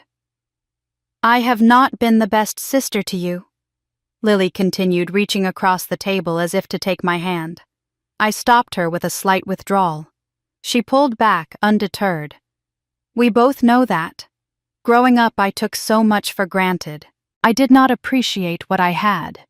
And I made your life harder than it needed to be." I said nothing, waiting for the mask to slip. When my silence stretched too long for her comfort, Lily shifted tactics. She began invoking childhood memories, moments we had supposedly shared, times when we had been close before everything went wrong. Most of the memories she described had never happened, at least not the way she presented them. She was constructing a fictional past where we had been loving sisters torn apart by circumstances beyond our control. When nostalgia failed to move me, she tried a different approach. Her eyes filled with tears, perfectly timed and beautifully executed. "You have to understand," she said, her voice thick with apparent emotion. "Dad created this competition between us. He pitted us against each other from the beginning.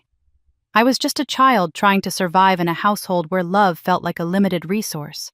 Can you really blame me for fighting for my share? I remained silent, letting her exhaust her repertoire. Her expression shifted again, this time toward wounded accusation.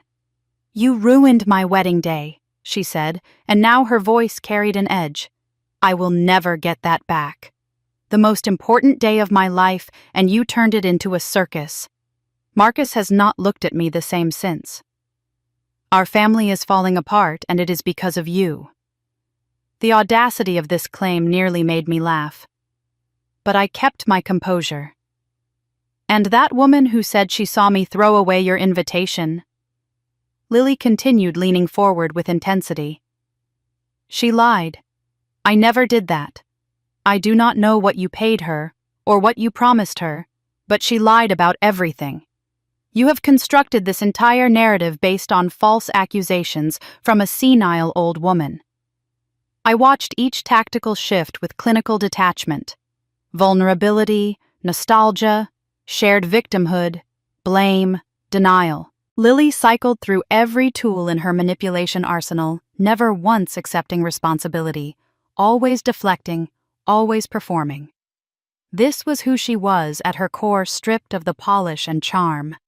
A person who could not face her own actions. I decided to test how deep her performance ran. I know about the psychological evaluation, I said casually, as if mentioning something everyone already knew. The one from when you were 12. The change in Lily was instantaneous and dramatic. Her composure did not just crack. It shattered completely. I watched her face cycle through shock, then fear, then pure cold rage in the space of seconds. Her carefully maintained mask fell away, revealing something raw and dangerous underneath. Where did you get that? She demanded, her voice suddenly sharp. That is private. That was supposed to be destroyed. Who gave it to you? She did not deny its contents. She did not claim it was falsified or misunderstood. Her only concern was that it existed at all. I asked about the schoolmate. I continued pressing the advantage. The one who fell down the stairs. The one witnesses saw you push. Lily's eyes went cold. Whatever vulnerability she had performed earlier was gone, entirely replaced by something that made the hair on the back of my neck stand up. She deserved it, Lily said quietly. Her voice was flat, emotionless. She was showing off, always raising her hand, always getting praised. Someone needed to teach her that she was not special. The confession hung in the air between us. For a moment, I saw the 12-year-old who had pushed a classmate down concrete stairs because that classmate had received recognition Lily felt entitled to. That child had never been treated or corrected. She had simply grown into the woman sitting across from me now. Lily seemed to realize she had revealed too much. Her expression hardened into something calculating. You should stop this while you still can, she said. Her tone had shifted again, this time to naked threat. Dad has friends everywhere. Lawyers, police, judges, people who owe him favors, people who will do what he asks. You think you can win against all of that? You are a financial advisor with a modest practice. He is Richard Arnold. She stood, gathering her purse with deliberate calm. I am trying to protect you from yourself, she said. You do not understand what you are getting into. But you have made your choice. She leaned close as she passed my chair, her voice dropping to a whisper. Do not say I did not warn you. I watched her walk out of the cafe, her stride confident despite everything that had just transpired. The meeting had accomplished nothing except confirming what I already knew. Lily would never take responsibility. She would never apologize genuinely. She would fight with every weapon available to protect herself. 2 weeks later, those weapons became terrifyingly clear. I opened my mailbox to find an official letter from the Internal Revenue Service. The language was formal and bureaucratic, but the message was unmistakable.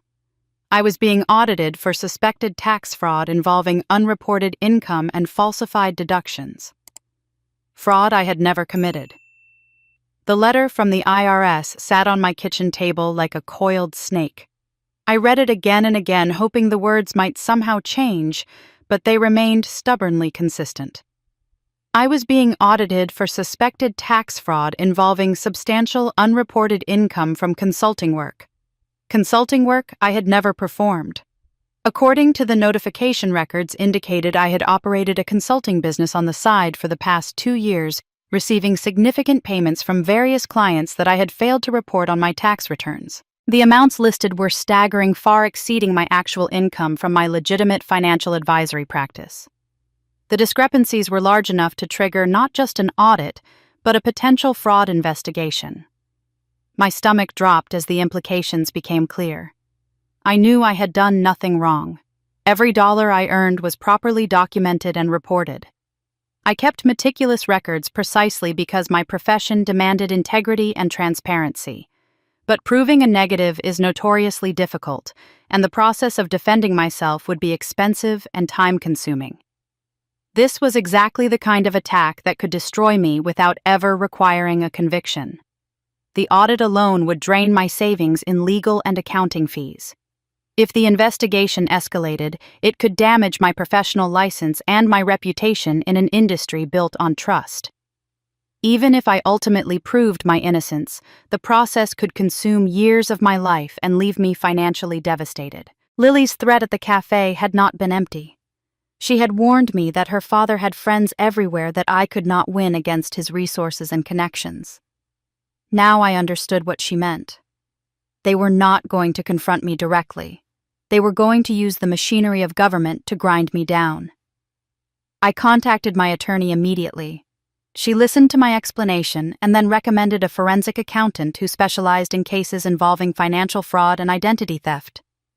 Within days, I had assembled a small team dedicated to understanding what had been done to me and by whom.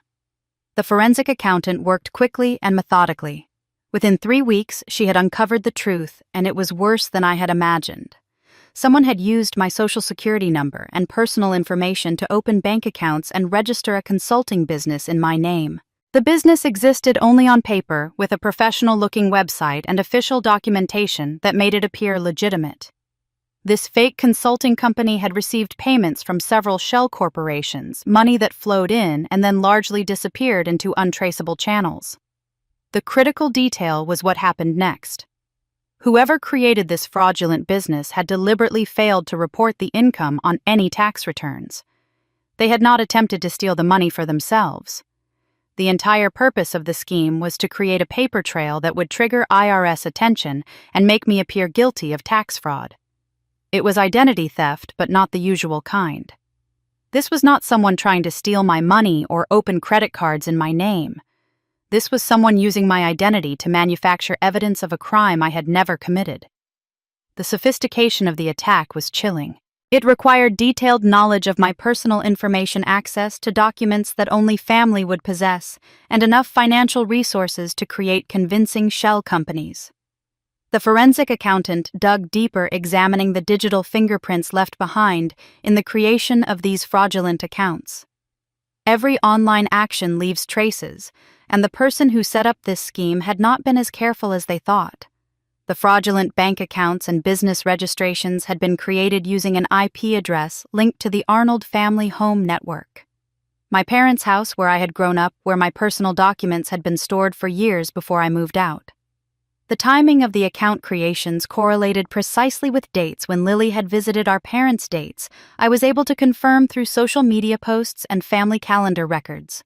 But that was not all. Some of the fake documents submitted to establish the consulting business contained metadata that traced back to a specific printer. When my investigator analyzed the printer identification codes embedded in the documents, they matched the model and serial number of the printer in my father's home office. The same printer I had used as a teenager to print homework assignments. The evidence did not prove that Lily had personally created these fraudulent accounts. She could claim someone else used the family computer and printer during her visits. But it proved beyond any reasonable doubt that the attack against me had originated from within my own family. Someone in that house with access to my personal information and the Arnold family's resources had systematically constructed a trap designed to destroy my life. I sat with my attorney and the forensic accountant reviewing the evidence they had compiled. The scope of what had been done to me was overwhelming, but so was the clarity of the response required. My attorney outlined a two-track approach. First, we would respond to the IRS audit with comprehensive documentation of the identity theft. We would provide evidence that the consulting business was fraudulent, that I had never received any of the income attributed to me, and that the scheme was designed to frame me for crimes I did not commit. The forensic accountant's findings would be central to this defense. Second, we would prepare a civil lawsuit against the perpetrators. The causes of action would include identity theft, defamation, and intentional infliction of emotional distress. We would name Lily as a defendant, and potentially my father as well, given the evidence pointing to their home as the origin of the fraud. The lawsuit would seek damages for the harm caused to my reputation, my career, and my emotional well-being. This has become more than a family dispute, my attorney said. This is criminal behavior. If we can prove who did this, they could face prosecution. And regardless of criminal charges, the civil case could result in substantial damages. I nodded, understanding the gravity of what lay ahead. This was no longer about confronting my sister at a wedding or uncovering family secrets. This was a legal battle with enormous stakes, one that would require every resource I could muster. If I lost my career and my freedom could be at risk.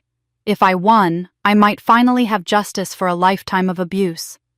I was still processing the magnitude of this fight when my phone rang. The caller ID showed a name I had not expected to see. Marcus Chen, Lily's husband. I answered hesitantly. Tiffany? His voice came through, tense and urgent. We need to talk. I have found something about Lily. Something you need to see. Marcus suggested we meet at a small restaurant on the outskirts of the city, far from the social circles where either of us might be recognized. I arrived first and chose a booth in the back corner, my mind racing with questions about what Lily's husband could possibly have discovered that would compel him to contact me. When Marcus walked in, I barely recognized him. The confident, polished tech entrepreneur I had seen at the wedding had been replaced by a man who looked like he had aged years in the span of weeks. His eyes were shadowed with exhaustion. His suit, though still expensive, hung on him as if he had lost weight. He moved with the heaviness of someone carrying an enormous burden. He slid into the booth across from me and ordered coffee without looking at the menu. For a long moment, he simply sat there gathering his thoughts.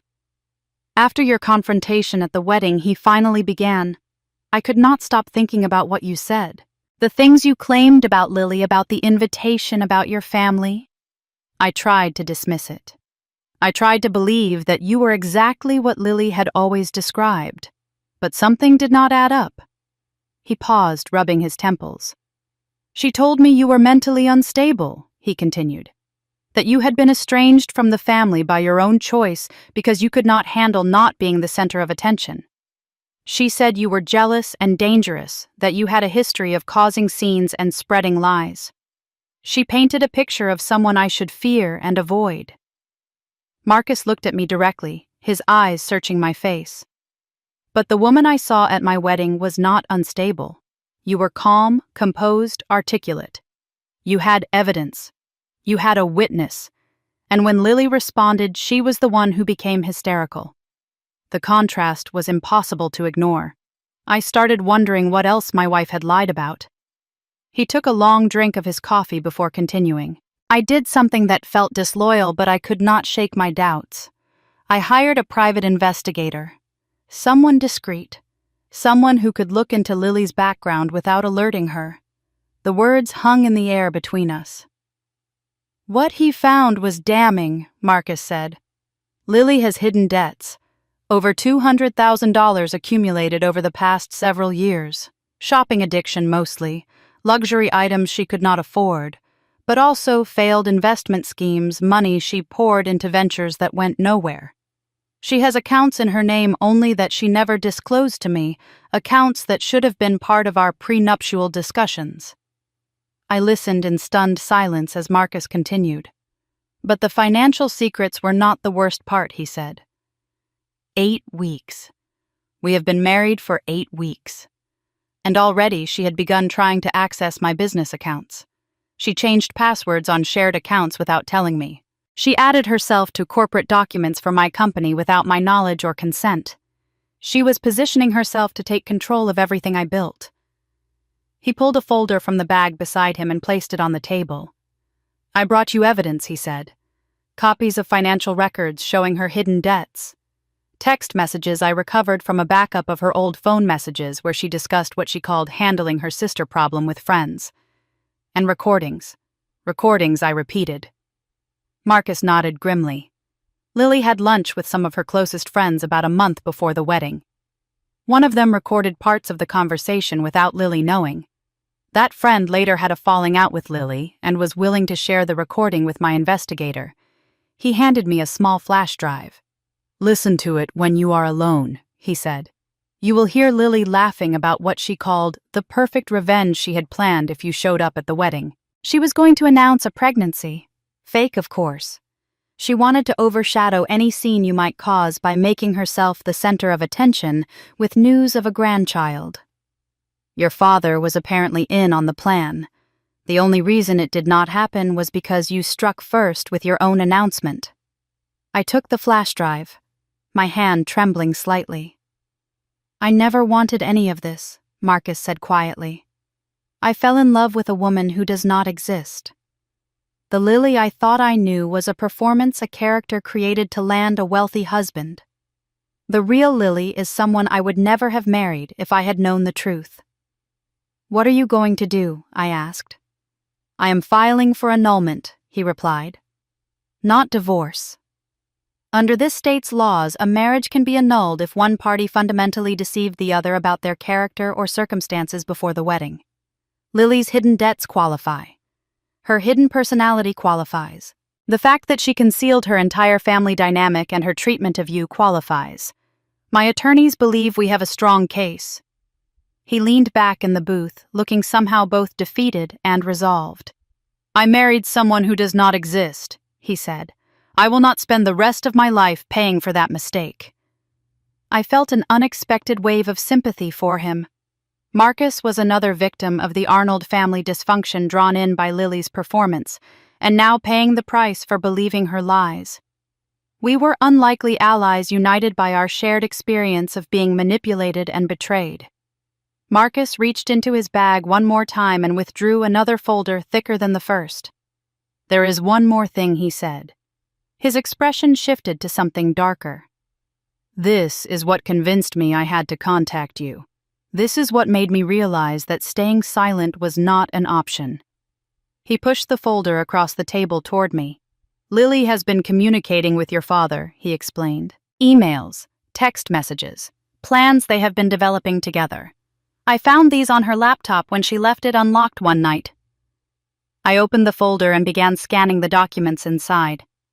As I read, my blood ran cold. "They are planning to have you declared mentally incompetent," Marcus said. "They want to use the wedding incident and your investigation into the family as evidence that you are unstable and dangerous. If they succeed, a court could appoint a guardian to make decisions on your behalf. They could have you committed. They could take away your ability to fight back entirely." I stared at the emails, at the legal language, at the calculated steps my father and sister were preparing to take. This was not just an attack on my finances or my reputation. This was an attempt to destroy my freedom itself. The documents Marcus had given me changed everything. My father and sister were not just attacking my finances or my reputation. They were plotting to strip away my fundamental rights as a human being, to have me declared mentally incompetent so they could control every aspect of my existence. This was no longer a family conflict. This was war. I met with my attorney the next morning and laid out everything I had gathered. The identity theft evidence. The emails showing my father's promise to limit my success. The communications about handling me. The records of the covered-up school incident. The psychological evaluation that had been altered. And now the conspiracy to have me committed. My attorney studied the materials with growing intensity. When she finally looked up, her expression was grave but determined. "We have enough," she said. "We file today." The civil lawsuit was comprehensive. It named both Lily Arnold and Richard Arnold as defendants. The allegations included defamation, identity theft, intentional infliction of emotional distress, and conspiracy to commit fraud. Each claim was supported by exhibits drawn from the evidence I had accumulated over the past months. The filing included the forensic accountant's report tracing the identity theft to the Arnold family home. It included the email where my father had promised Lily that I would never surpass her. It included Lily's text messages discussing how to handle her sister problem. It included records of the school incident that had been covered up with donations and payments.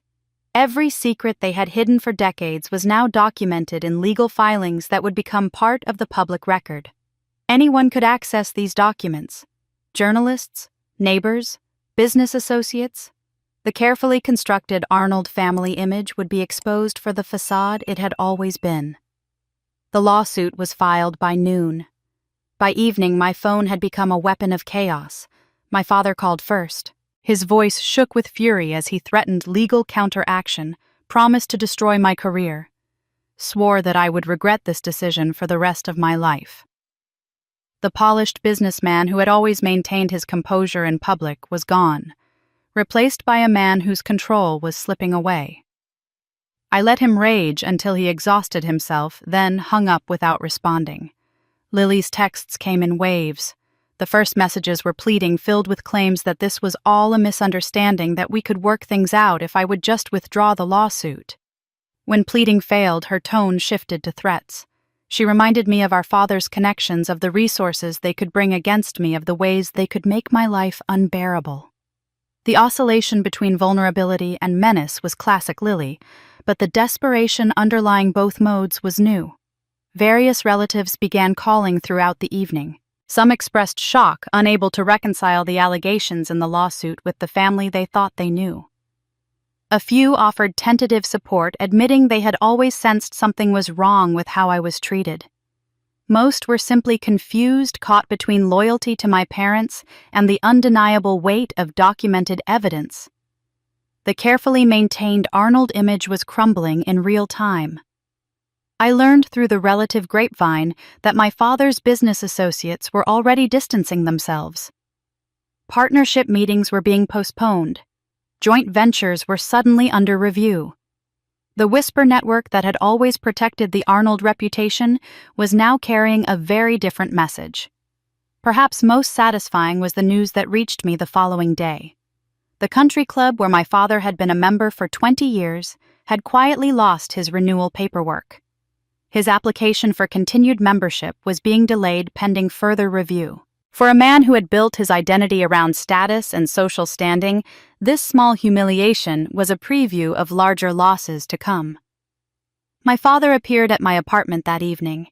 When I opened the door, I expected the threatening figure who had confronted me before. Instead, I found a man who looked broken. He had aged visibly since the wedding. His shoulders slumped in a way I had never seen. His eyes, always so cold and calculating, now held something that looked almost like fear. "You are destroying this family," he said, his voice lacking its usual force. "Everything I built, everything we have, you are burning it all down." I studied him for a moment before responding. For decades, this man had controlled the narrative, determined who I was allowed to be, systematically limited my potential to protect his secret daughter. Now the power dynamic had shifted, and he did not know how to function in a world where he was not in charge. "I did not create these secrets," I said calmly. "I did not commit these crimes. I did not throw away my own wedding invitation. I did not steal my own identity. I did not conspire to have myself declared mentally incompetent." I stepped closer, meeting his eyes without flinching. "I am just refusing to pretend anymore." My father stared at me with an expression I had never seen before. It was the look of someone encountering a person they had underestimated for 33 years, finally recognizing that the invisible daughter had become someone he could not control. He left without another word. Late that night, my mother called. Her voice was thick with tears, her breathing ragged. "Please, Tiffany," she sobbed. "Please withdraw the lawsuit. The family cannot survive this." I waited for the familiar request, the demand that I sacrifice myself to maintain peace. But it did not come. Instead, my mother said something that surprised me. "I understand why you are doing this," she whispered. "I have always understood even when I could not say it. I just do not know if I am strong enough to survive what comes next." It was the closest Patricia Arnold had ever come to supporting me publicly. She was still not standing beside me, not openly taking my side. But she was no longer asking me to destroy myself for the family's sake. Perhaps that was all she was capable of. Perhaps after 35 years of imprisonment, it was the most rebellion she could manage. I told her I loved her, and I meant it. Then I went to bed exhausted from the emotional intensity of the day. When I woke the next morning, I found 20 missed calls from various family members. My voicemail was full. Text messages cluttered my screen, each one more urgent than the last. Before I could begin responding, my phone buzzed with a news alert. I opened it and felt my blood freeze. Lily Arnold Chen reported missing. The 30-year-old woman was last seen leaving her parents' home following what witnesses described as a heated family argument. Police are asking anyone with information about her whereabouts to come forward. The news alert felt like a punch to the chest. Lily was missing. Whatever I had expected to happen when I filed the lawsuit, this was not it. I had anticipated legal battles, family arguments, perhaps even public scandal. But not this. Not my sister vanishing into the unknown. Before I could process the information, my phone rang. My father's name appeared on the screen, and when I answered, I was met with a torrent of rage unlike anything I had ever heard from him. "This is your fault!" he screamed into the phone. "You drove her to this with your vendetta. You could not just let things go. You had to destroy everything. If something happens to her, her blood is on your hands." He hung up before I could respond. The voicemails that followed told the same story from different voices. Relatives I had not spoken to in years called to express their fury. Cousins who had never taken an interest in my well-being suddenly had strong opinions about my cruelty. The narrative was already forming, spreading through the family network like wildfire. Poor Lily, persecuted by her jealous older sister, had finally broken under the pressure of Tiffany's vindictive lawsuit. The golden child was now the victim, and I was the monster who had pushed her over the edge. I knew logically that I was not responsible for Lily's choices.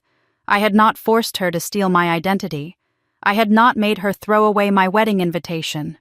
I had not compelled her to conspire with our father against me for decades. Every action I had taken was in response to harm she had initiated. The lawsuit was self-defense, not aggression. But knowing something logically and feeling it emotionally are very different things. As I listened to voicemail after voicemail condemning me, I felt the weight of guilt settling onto my shoulders despite my rational understanding. This was a pattern I recognized from years of therapy and self-reflection. Abuse victims often blame themselves when their abusers face consequences. We are trained to believe that maintaining peace is our responsibility, that any disruption is our fault, that we should have found a way to endure silently rather than fight back. Lily's disappearance triggered all of those old instincts, and I had to consciously remind myself that her choices were not my burden to carry. I called Ethan Hayes. He answered on the first ring, already aware of the news from his own monitoring of the Arnold family situation. Within an hour, he was at my apartment, and together we began trying to trace Lily's movements. Ethan had maintained contacts from his years of investigating Lily and our father. Through channels I did not ask him to explain, he was able to access credit card records that showed Lily's last transactions. The picture that emerged was unexpected. After the family argument that preceded her disappearance, Lily had driven 3 hours to a small coastal town far from our usual circles. She had checked into a budget motel, the kind of place that rented rooms by the week to seasonal workers and people hiding from their lives. This was completely unlike Lily, who never stayed anywhere without at least 4 stars and room service. She had paid cash for additional nights beyond her initial reservation, suggesting she had planned to stay hidden for an extended period. Ethan and I drove to the coastal town that same day. The motel was exactly as depressing as I had imagined, a single-story row of rooms facing a cracked parking lot. The manager, a weathered woman who had clearly seen too much to be surprised by anything, confirmed that Lily had stayed there but had left the previous evening without checking out. She let us see the room, which had not yet been cleaned. What we found inside made my heart sink. The small space showed obvious signs of emotional distress. Tissues were scattered across every surface, piled on the nightstand, spilling from the trash can. Empty wine bottles lined the dresser. The bedsheets were tangled as if their occupant had spent restless nights fighting invisible demons. On the bathroom mirror, written in what appeared to be red lipstick, were 2 words, "I'm sorry." But it was the nightstand that held the most significant discovery. A piece of motel stationery lay there, covered in handwriting that I barely recognized as Lily's. Her usually elegant script was shaky and uneven. The letters formed with obvious difficulty. I picked up the note and read it. "You win. You always win. You were always the stronger one, and I hated you for it. I spent my whole life trying to be better than you, trying to prove I deserved everything Daddy gave me. But you did not need his help. You did not need anyone. You built yourself while I was being built by him." The note continued in increasingly unsteady handwriting. "Daddy said I was special. He said I was his little star, his perfect girl. But I knew the truth. I was just his mistake, the proof of what he did to our mother. He kept trying to fix me, to make me worthy of the lie he told. But none of it worked. I was never going to be good enough because I was never supposed to exist in the first place." The final lines were barely legible. "I'm tired of pretending. I'm tired of being someone I'm not. I'm tired of hating you for being everything I could never be. I don't know how to stop. I don't know how to be anyone else." I read the note 3 times each pass, revealing new layers of pain I had never imagined my sister carried. Something shifted inside me as I processed her words. For my entire life, I had seen Lily as a villain, an antagonist who took pleasure in my suffering. But this note revealed a different truth. Lily was not just cruel and manipulative. She was a deeply damaged person created by our father's dysfunction, shaped by expectations she could never meet, trapped in a performance she did not know how to escape. The favoritism that had seemed like love was actually pressure. Every privilege came with the weight of proving she deserved it. Every protection reinforced the message that she was fundamentally flawed and needed constant defense. Our father had not raised a daughter. He had constructed a monument to his own guilt, and Lily had spent her life trying to be worthy of a pedestal she never asked to stand on. It did not excuse her actions. The harm she had caused me was real and deliberate. But understanding the forces that shaped her made the hatred I had carried feel less absolute. She was both perpetrator and victim, a person who had hurt me terribly while being hurt herself by the same man who had failed us both. I could understand without forgiving. I could have compassion without absolving. These contradictions could exist together. My phone rang, pulling me from my thoughts. The caller ID showed an unfamiliar number, but the area code was local. "Ms. Arnold," a professional voice said. "This is Detective Morrison with the state police. We have located your sister. She is alive but in psychiatric crisis. She has been transported to a facility for evaluation." Relief flooded through me, followed immediately by renewed anxiety. "There is something else," the detective continued. "Your sister has been recording a video, a confession she called it. We think you need to see it." Detective Morrison met me at the police station later that evening. He was a middle-aged man with kind eyes and a professional demeanor that suggested he had seen enough human tragedy to approach even the strangest situations with equanimity. He led me to a small conference room where a laptop had been set up on the table. "Before I show you this," he said, "I want to prepare you. Your sister was clearly in distress when she recorded it. The content is difficult to watch both because of her emotional state and because of what she says." I nodded, bracing myself. He pressed play and Lily appeared on the screen. The woman in the video was barely recognizable as the polished bride I had confronted at the wedding or the calculating manipulator I had faced in the cafe. Her makeup was smeared across her face, mascara trails mapping the paths of tears down her cheeks.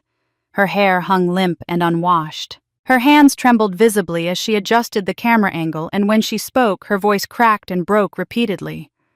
"I need to say this," she began, her eyes darting around the motel room as if searching for something that was not there. "I need someone to know the truth, even if it destroys me. Even if it destroys everything." She took a shaky breath. "I did it. All of it. Everything Tiffany said at my wedding was true. I threw away her invitation. I wanted her gone.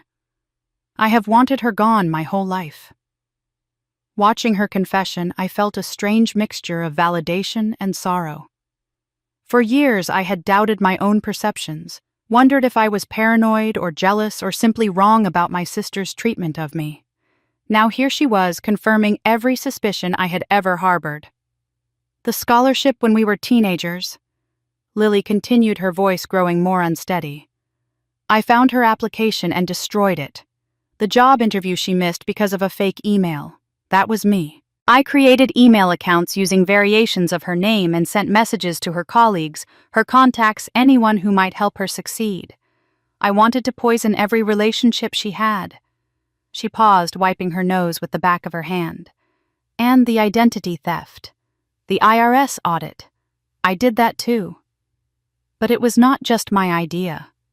She looked directly at the camera, and something shifted in her expression. "Daddy helped me. He suggested it. He said if Tiffany became too successful, she would start digging. She would discover the truth."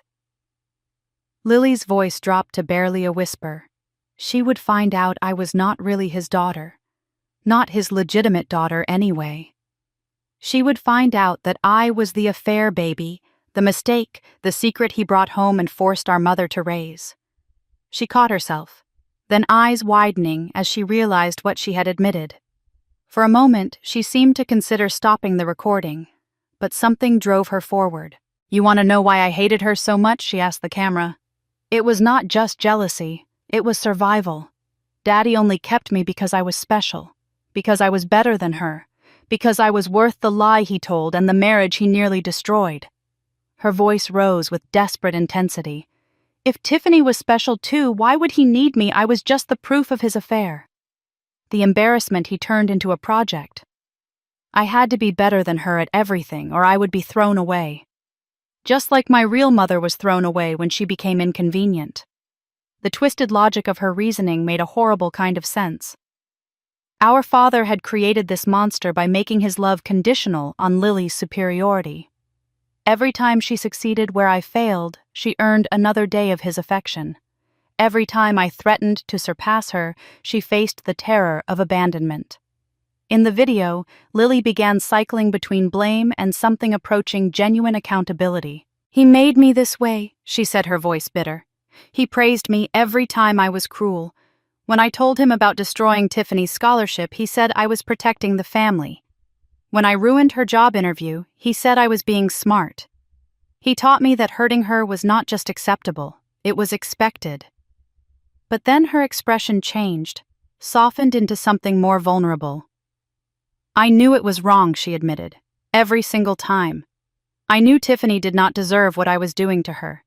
She was just trying to live her life, trying to succeed, despite everything working against her. And I kept finding new ways to tear her down."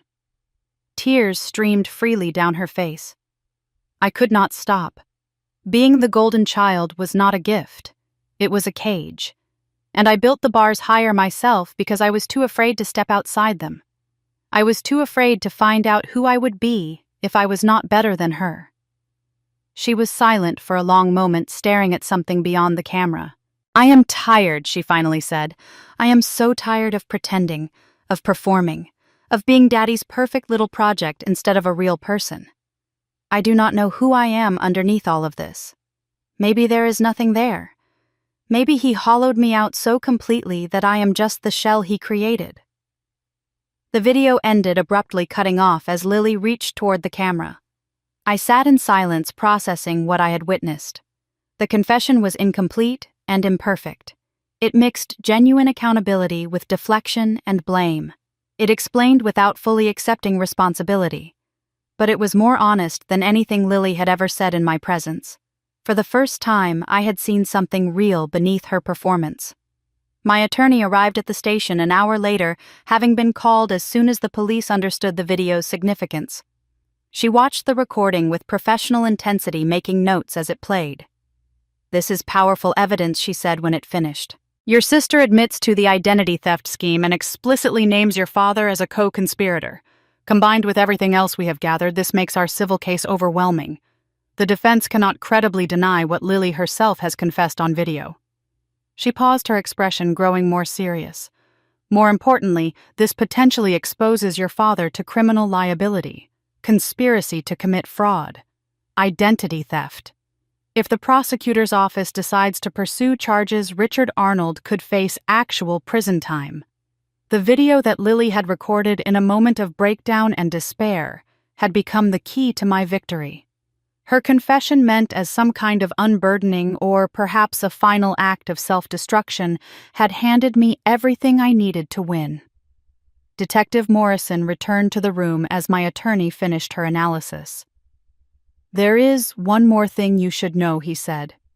"Your father has been calling the station every hour since we recovered this video. He is demanding that we suppress it, claiming it is private medical information or protected by some privilege we have never heard of.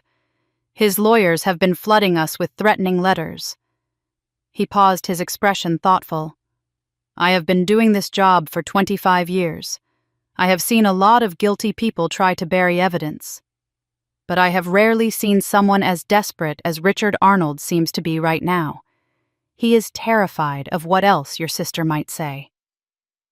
The Psychiatric Crisis Center was located on the outskirts of the city, a modern building surrounded by carefully manicured grounds designed to project calm and healing. I parked in the visitor lot and sat for several minutes, gathering myself for what lay ahead. The last time I had faced Lily directly, she had threatened me with our father's power and warned me to stop my investigation. Now she was confined to a psychiatric facility, broken down by the same forces that had shaped her into a weapon against me. I did not know what to expect from this encounter. Part of me anticipated another manipulation, some new performance designed to regain control of the situation. Another part wondered if I would find genuine remorse, or at least the beginnings of accountability. And a small, shameful part of me wanted to see her suffering, wanted to witness firsthand the consequences of everything she had done to me. The reception area was bright and clinical, staffed by professionals who treated me with practiced compassion. I signed the visitor log, surrendered my phone, and followed a nurse through a series of locked doors into the residential wing. The hallways were painted in soothing colors, decorated with inoffensive art designed to minimize stimulation for patients in crisis. Our footsteps echoed on the polished floors. Lily's room was at the end of a quiet corridor. The nurse paused outside the door and explained the rules. No physical contact without permission, stay in view of the observation window, use the call button if I needed assistance. Then she opened the door and gestured for me to enter.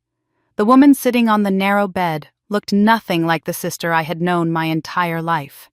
Without makeup, without designer clothes, without the elaborate styling that had always been part of her presentation, Lily looked younger than her 30 years, smaller somehow, as if she had physically shrunk, fragile in a way I had never associated with her. She was staring at her hands, which rested in her lap, like objects she did not quite recognize. Her hair was pulled back in a simple ponytail. She wore the standard issue clothing provided by the facility, a far cry from the luxury brands she normally favored. When I entered the room, she did not look up. I stood just inside the doorway, uncertain how to begin. For 33 years, every interaction with Lily had been colored by competition, manipulation, or outright hostility. This moment felt different, charged with something I could not identify. The usual scripts did not apply. Lily spoke first. "I practiced apologies my whole life," she said, her voice barely audible. Her eyes remained fixed on her hands. "Performance apologies. Fake apologies designed to get out of trouble without actually admitting anything. I got so good at them that I fooled everyone, including myself sometimes. She finally looked up, and I saw that her eyes were red-rimmed and swollen evidence of crying that had nothing to do with manipulation. "I do not know how to give a real one," she continued. "I do not know if I am even capable of it anymore. Maybe I practiced being fake for so long that I forgot how to be genuine." I remained silent, waiting. "I hurt you," Lily said. The words came slowly, as if each one required tremendous effort. "I tried to destroy you. For years and years I did everything I could to make your life smaller, harder, worse. I sabotaged your opportunities. I poisoned your relationships. I stole your identity. I conspired with Daddy to have you declared incompetent." She drew a shaky breath.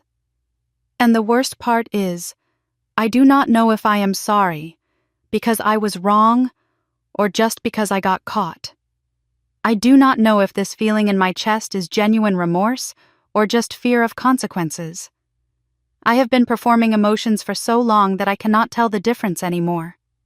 Her honesty for once seemed genuine, and somehow that made it more devastating than any manipulation could have been. Here was my sister stripped of her defenses, unable to even trust her own feelings.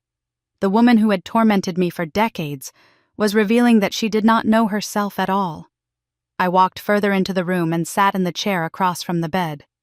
We faced each other across a small distance that contained a lifetime of pain. "You are not evil, Lily," I said after a long pause. I had thought carefully about what I wanted to say, but now the words came from somewhere deeper than planning. "You are broken. Daddy broke you. He made you into his redemption project instead of letting you be a person. He taught you that love was conditional on performance, that your worth depended on being better than me, that any means were justified as long as they protected his secrets." I watched her face as I spoke, looking for signs of the old manipulation. But I saw only pain. He created a monster and then blamed everyone else. When the monster acted like a monster, I continued. "I understand that now. I see how his guilt about the affair, his desperation to validate his choice to keep you, his need to believe that his secret daughter was worthy of all the sacrifices. All of that twisted you into someone who could not survive without destroying others." Lily's eyes filled with tears that spilled down her cheeks without any theatrical emphasis. "But understanding does not mean forgiving," I said, and my voice hardened despite myself. "What you did to me was real. The scholarship I lost was real. The career opportunities that vanished were real. The relationships you poisoned, the years I spent doubting myself, the financial damage from the identity theft. All of that happened. All of that hurt me. You may have been shaped by Daddy's dysfunction, but you made choices. You could have stopped at any point. You did not." I paused, feeling the weight of what I was about to say. "I lost opportunities because of you. I lost relationships. I lost years of my life that I can never get back. I spent decades believing there was something fundamentally wrong with me, that I was unworthy of love, that my own perceptions could not be trusted. You helped create that reality. You profited from my pain." Lily nodded slowly, accepting the indictment without defense. "I do not hate you anymore," I said finally. It was true, I realized as I spoke. The burning resentment that had fueled me for so long had transformed into something else. Something quieter. But I cannot love you either. Not as a sister should. Maybe someday, with years of therapy and genuine change on your part, we could find our way to something healthier. But right now, today, the best I can offer is this. I am willing to stop fighting. I am willing to let go of the active war between us. I stood preparing to leave.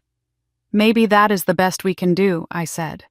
"Maybe for people like us with a history like ours, peace is more realistic than love."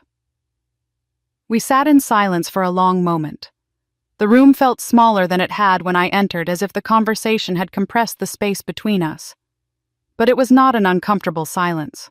It was the quiet of two people who had finally stopped pretending, who had laid down weapons they had carried for too long.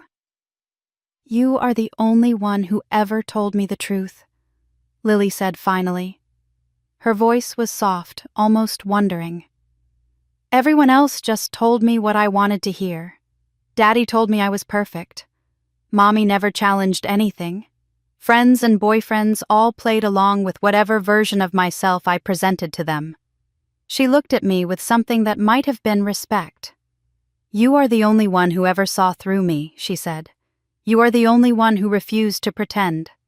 It was not reconciliation.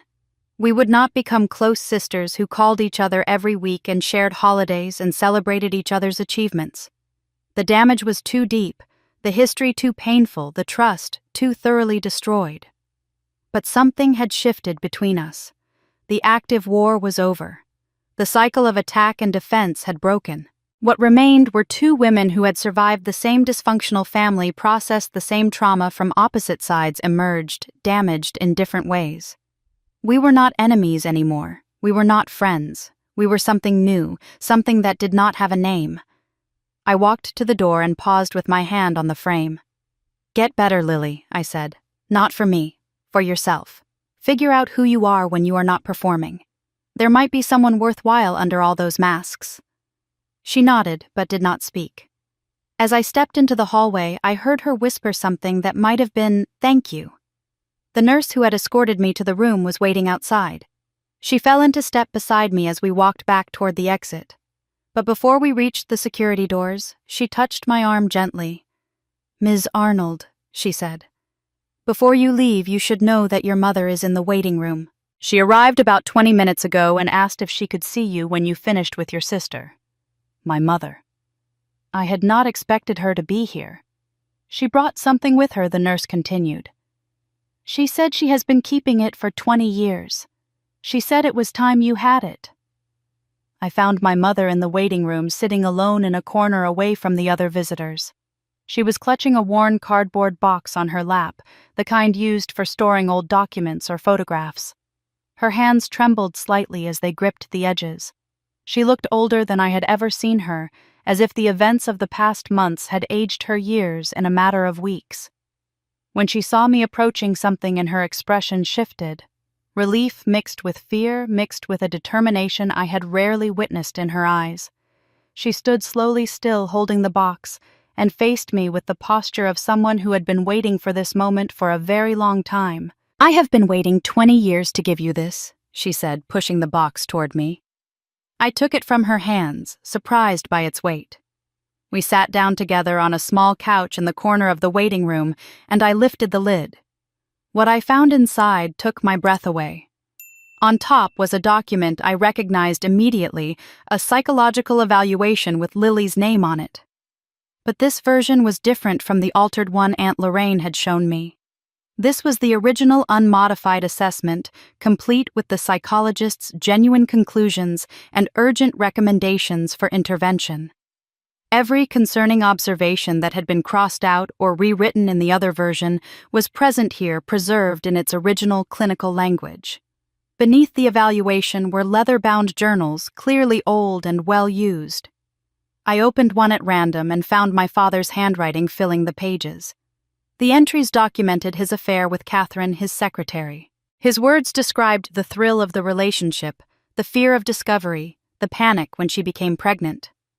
He wrote about the negotiations that followed, the money he paid, the arrangements he made to take custody of the baby while Catherine disappeared. Reading my father's own account of his betrayal was surreal. Here was proof in his own hand, evidence that could never be disputed or explained away. He had documented his sins as if keeping a record for posterity. The box contained more. Bank statements showing regular payments to an account in Catherine's name continuing for years after Lily's birth. Love letters he had written to his mistress filled with promises he never intended to keep. Legal documents related to the cover-up, including the non-disclosure agreement Catherine had signed. And at the very bottom, another will. This document was dated several years after the one Aunt Lorraine had shown me. It was drafted when I turned 21, and unlike the earlier version, this will mentioned me by name, but not as a beneficiary. Instead, it specifically stated that Tiffany Arnold was to receive nothing from the estate, with the reason listed as to avoid disrupting family harmony and ensure proper stewardship of family assets. My father had not simply forgotten to include me in his estate planning. He had deliberately, explicitly excluded me, documenting his intention to erase me from his legacy in legal language that left no room for misinterpretation. I looked up at my mother, unable to form words. Patricia's eyes were filled with tears, but her voice was steady when she spoke. Your father controlled everything, she said. The money, the lawyers, the narrative of our family, my access to you and to Lily. He decided what was true and what was acceptable, and everyone else fell in line or faced consequences. She paused, gathering herself. When you were young, I tried to leave him. I had discovered the truth about Lily, about the affair, about the lies he had forced me to live with. I could not bear it anymore. I packed bags for both of us and was ready to walk out the door. Her voice wavered but did not break. He threatened to have me declared unfit. He said he would use his connections to take custody of you to ensure I never saw you again. He knew judges, he knew lawyers, he knew people who would say whatever he paid them to say. I was a housewife with no career, no money of my own, no resources to fight him. I believed him when he said he could make me disappear from your life completely. The tears spilled down her cheeks now, but she continued. So I stayed. I stayed because losing you completely seemed worse than living in his shadow. I stayed because I thought I could at least witness what was happening, even if I could not stop it. And I survived. I learned to be invisible, to comply, to avoid triggering his anger. She gestured to the box in my lap. But I did not do nothing. Every time I found evidence of what he was doing, I copied it. I hid things in places he would never think to look. I built a collection piece by piece over 20 years. I was building a case, Tiffany. A case for the day when you would be strong enough to use it. I stared at the contents of the box, seeing them now in a completely different light. These were not just documents. They were weapons my mother had been stockpiling for decades, waiting for the right moment to deploy them. Why did you not tell me? I asked. Why did you wait so long? Patricia shook her head slowly. Because you were not ready.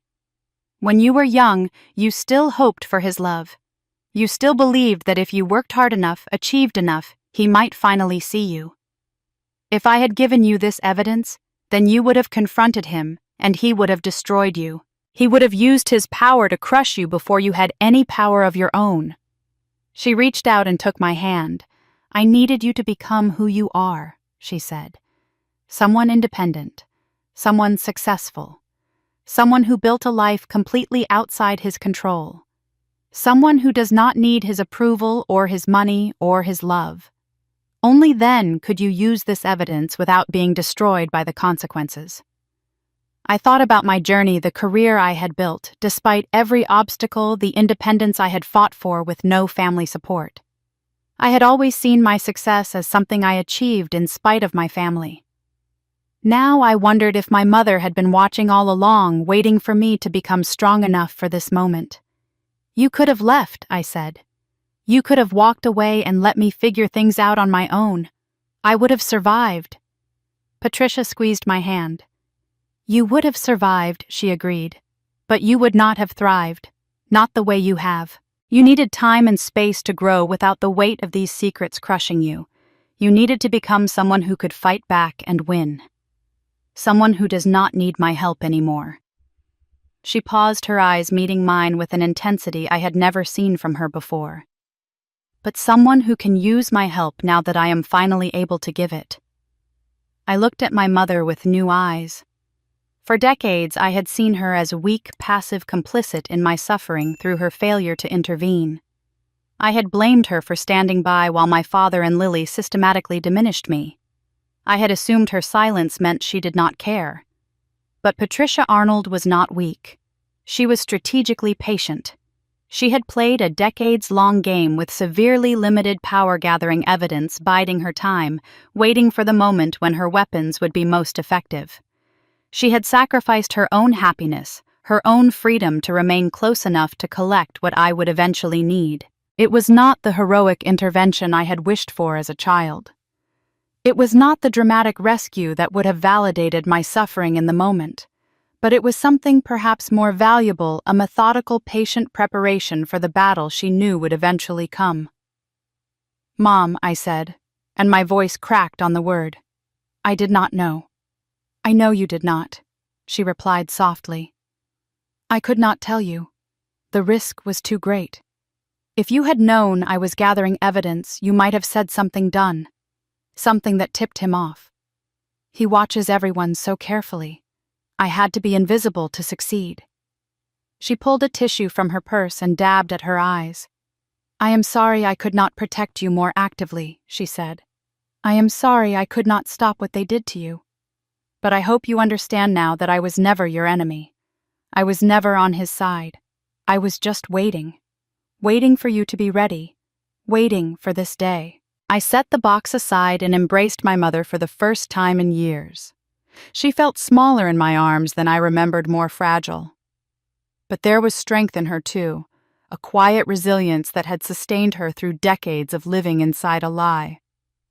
When we finally separated, Patricia took my hand again. Her expression had changed, becoming more serious. "There is one more thing I never told you," she said quietly. "One more secret I have kept." I waited, bracing myself for another revelation. "The year you turned 18, she continued, your father tried to have you sent away. There was a facility, a behavioral correction program for troubled youth. He had contacted them, paid the deposit, made all the arrangements. He was going to have you taken there during a family vacation." My blood ran cold. "I am the reason you never knew," Patricia said. "I found the paperwork. I confronted him. It was the only time in 35 years that I directly threatened him. I told him if he went through with it, I would expose everything. I would destroy him publicly." She paused, her voice dropping to barely a whisper. "He backed down. But he never forgave me for it, and I never forgave him for trying." The words hung in the air between us, each one carrying the weight of a revelation I had never imagined. My father had tried to have me institutionalized. He had planned to send me away to a facility for troubled youth, to lock me up and throw away the key, all while pretending it was for my own good. "Tell me everything," I said, my voice barely steady. Patricia nodded, seeming to understand that I needed every detail, no matter how painful. "It was the spring before you graduated high school," she began. "You were 17, about to turn 18. You had been accepted to college, had plans for your future, were becoming more independent every day. I thought things were getting better. I thought maybe he was finally accepting that you were going to build your own life." She paused, her hands twisting in her lap. "Then I found the brochures in his office. I was looking for something else entirely, some financial documents I needed. But there they were in a folder labeled with your name. Brochures for a place called Horizon Behavioral Institute, a residential treatment facility for young adults with behavioral and emotional disorders." My stomach churned as I listened. "The paperwork was already completed," Patricia continued. "He had written out his justifications. He claimed you were defiant, showing signs of instability, jealous of Lily in concerning ways. He said you had been making false accusations against your sister and creating conflict in the family. He painted a picture of a troubled young woman who needed professional intervention before she could harm herself or others." "None of that was true," I said. "Of course it was not true." Patricia agreed. "You were a normal teenager who happened to see clearly what was happening in our family. You asked questions. You pushed back against the obvious unfairness. You refused to worship Lily the way everyone else did. In Richard's mind, that made you dangerous." She took a shaky breath. He had already paid the deposit. He had arranged for the facility to send a transport team during our planned family vacation that summer. The idea was that we would go on this trip together, and at some point you would be taken away. He and I would return home and tell everyone you had decided to stay at a special program to work on yourself. By the time anyone questioned it, you would have been there for months. I felt physically ill. The man who was supposed to protect me had planned to have me kidnapped and imprisoned. What stopped him, I asked. Patricia met my eyes with a strength I had never seen before. I did, she said simply. When I found those documents, something inside me finally broke. All the years of compliance, of looking the other way, of surviving within his system. None of it mattered if he was going to take you away from me entirely. She straightened her shoulders. I confronted him in his office that same night. I told him I knew what he was planning. I told him if he proceeded, I would destroy him. I would go to the newspapers, to his business associates, to everyone who had ever respected the Arnold name. I would tell them about the affair, about Lily's true parentage, about every lie he had built his perfect life upon. I would burn it all down. Her voice hardened at the memory. It was the only time in 35 years of marriage that I directly threatened him. The only time I made him understand that I had power too, even if it was only the power of destruction.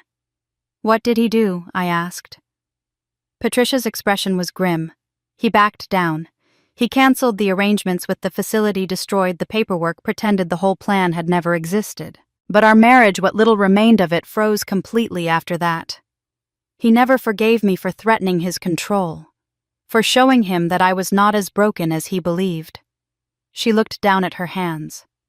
And I never forgave myself for not doing more, for not taking you and leaving that night, for staying in that house for another 15 years, watching him continue to hurt you in smaller ways, ways I could not threaten him over. I saved you from the institution, but I could not save you from everything else. The full picture of my father's intentions crystallized in my mind. The behavioral correction facility had never been about my behavior. It was about control. It was about elimination. With me institutionalized, Richard could have claimed I was troubled, that my accusations against Lily were symptoms of mental illness, that my observations about the family were delusions requiring treatment. He could have excluded me permanently without scandal. No one would question why the troubled daughter was not included in family events or mentioned in polite company. I would have become a shameful secret locked away where I could not threaten the carefully constructed lies he had built his life upon. More than that, institutionalizing me would have eliminated the witness. I was the only one who consistently noticed the inequality, who questioned the favoritism, who refused to pretend that Lily deserved everything she was given while I deserved nothing. My presence was a constant reminder of his guilt, a living accusation he could not silence. Removing me would have solved all his problems at once. I was never just an inconvenience to him, I said slowly, the understanding settling into my bones. I was never just the less favored daughter. I was a threat. My existence threatened everything he built on lies. Patricia nodded. You were the evidence, she said. Evidence of how differently he treated you and Lily. Evidence that his perfect family was built on secrets and manipulation. As long as you existed and refused to play along, you endangered everything he valued most. His reputation, his image, his control. I sat in silence processing this final revelation. My father had not simply failed to love me. He had not merely preferred Lily through some inexplicable emotional chemistry. He had actively planned to imprison me, to steal my young adulthood, to erase me from the family as completely as he had erased me from his will. The depth of his hatred suddenly made a horrible kind of sense. It was never about me as a person, about my flaws or my failures or my inability to charm him the way Lily did. It was about what I represented. I was the daughter born to the wife he betrayed, the constant reminder of his guilt, the witness to his crimes who refused to stay silent. My very existence was an indictment he could not escape. I was not unloved because something was wrong with me. I was feared because I could expose what was wrong with him. The realization was devastating and liberating at the same time. For 33 years, I had believed my father's rejection was somehow my fault, that if I had just been different, better, more worthy, he might have loved me. Now I understood that his hatred had nothing to do with who I was and everything to do with what he was hiding. I could finally stop trying to earn love that was never available. I could stop blaming myself for a rejection I had never deserved. I was still processing this transformation when my phone rang. I had retrieved it from the facility's reception desk on my way out, and now it buzzed insistently in my pocket. The caller ID showed my attorney's name. I answered, my voice steadier than I felt. Tiffany. My attorney said, her tone professional but carrying an undercurrent of excitement. I just received a call from the other side. Richard's attorneys. They want to settle. I glanced at my mother, who was watching me with anxious eyes. They are offering everything, my attorney continued. Full compensation for damages, admission of wrongdoing, essentially complete capitulation. They want this to go away before it goes any further. The settlement offer arrived 2 days later in a thick legal document that my attorney reviewed with barely concealed satisfaction. Richard's legal team had proposed terms that amounted to complete capitulation. Full financial compensation for all damages I had suffered, including the costs of defending against the fraudulent IRS audit and the impact on my career and reputation. Payment of every legal fee I had incurred throughout this process. A signed admission of wrongdoing from both Richard and Lily, acknowledging their roles in the identity theft scheme, the years of sabotage, and the conspiracy to have me declared mentally incompetent. And finally, a legally binding agreement that neither of them would contact me without my explicit written consent. In exchange, I would agree not to pursue criminal charges and would keep certain documents, particularly the more salacious details of my father's affair and personal journals, out of public view. My attorney explained that Richard's team had been blunt about their reasoning. Given Lily's video confession, the evidence Patricia had provided, and the documentation I had gathered from Ethan and Marcus, they could not win at trial.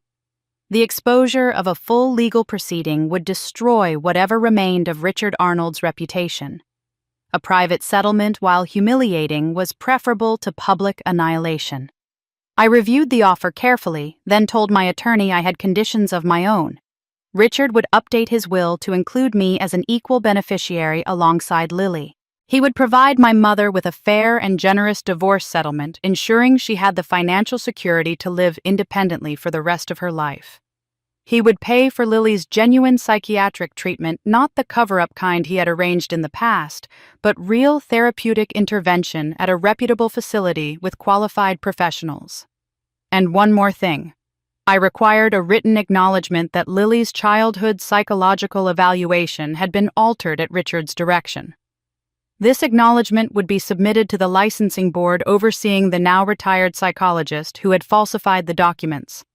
The man who had corrupted his professional ethics for money deserved to face accountability even decades later. I was not interested in simple financial compensation. I wanted accountability. I wanted acknowledgement.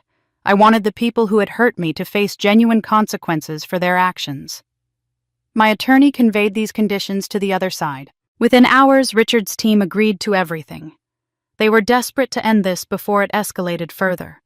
The documents were drafted, reviewed, and signed within the week.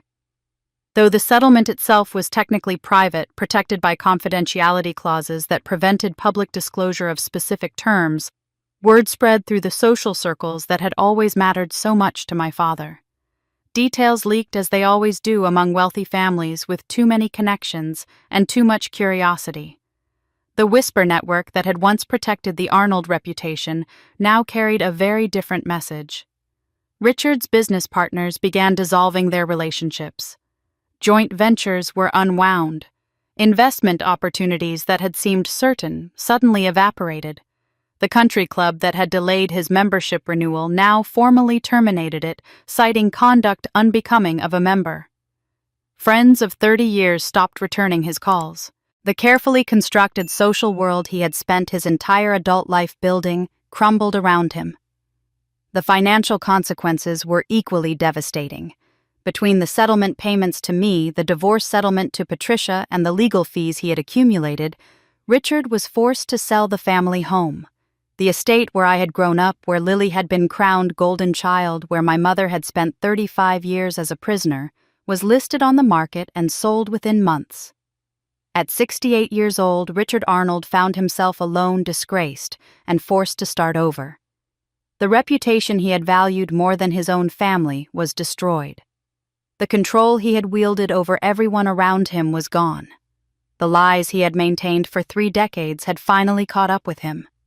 Marcus Chen obtained his annulment around the same time. The court agreed that Lily had fundamentally deceived him about her character, her circumstances, and her family dynamics before their marriage. The union was legally erased as if it had never happened.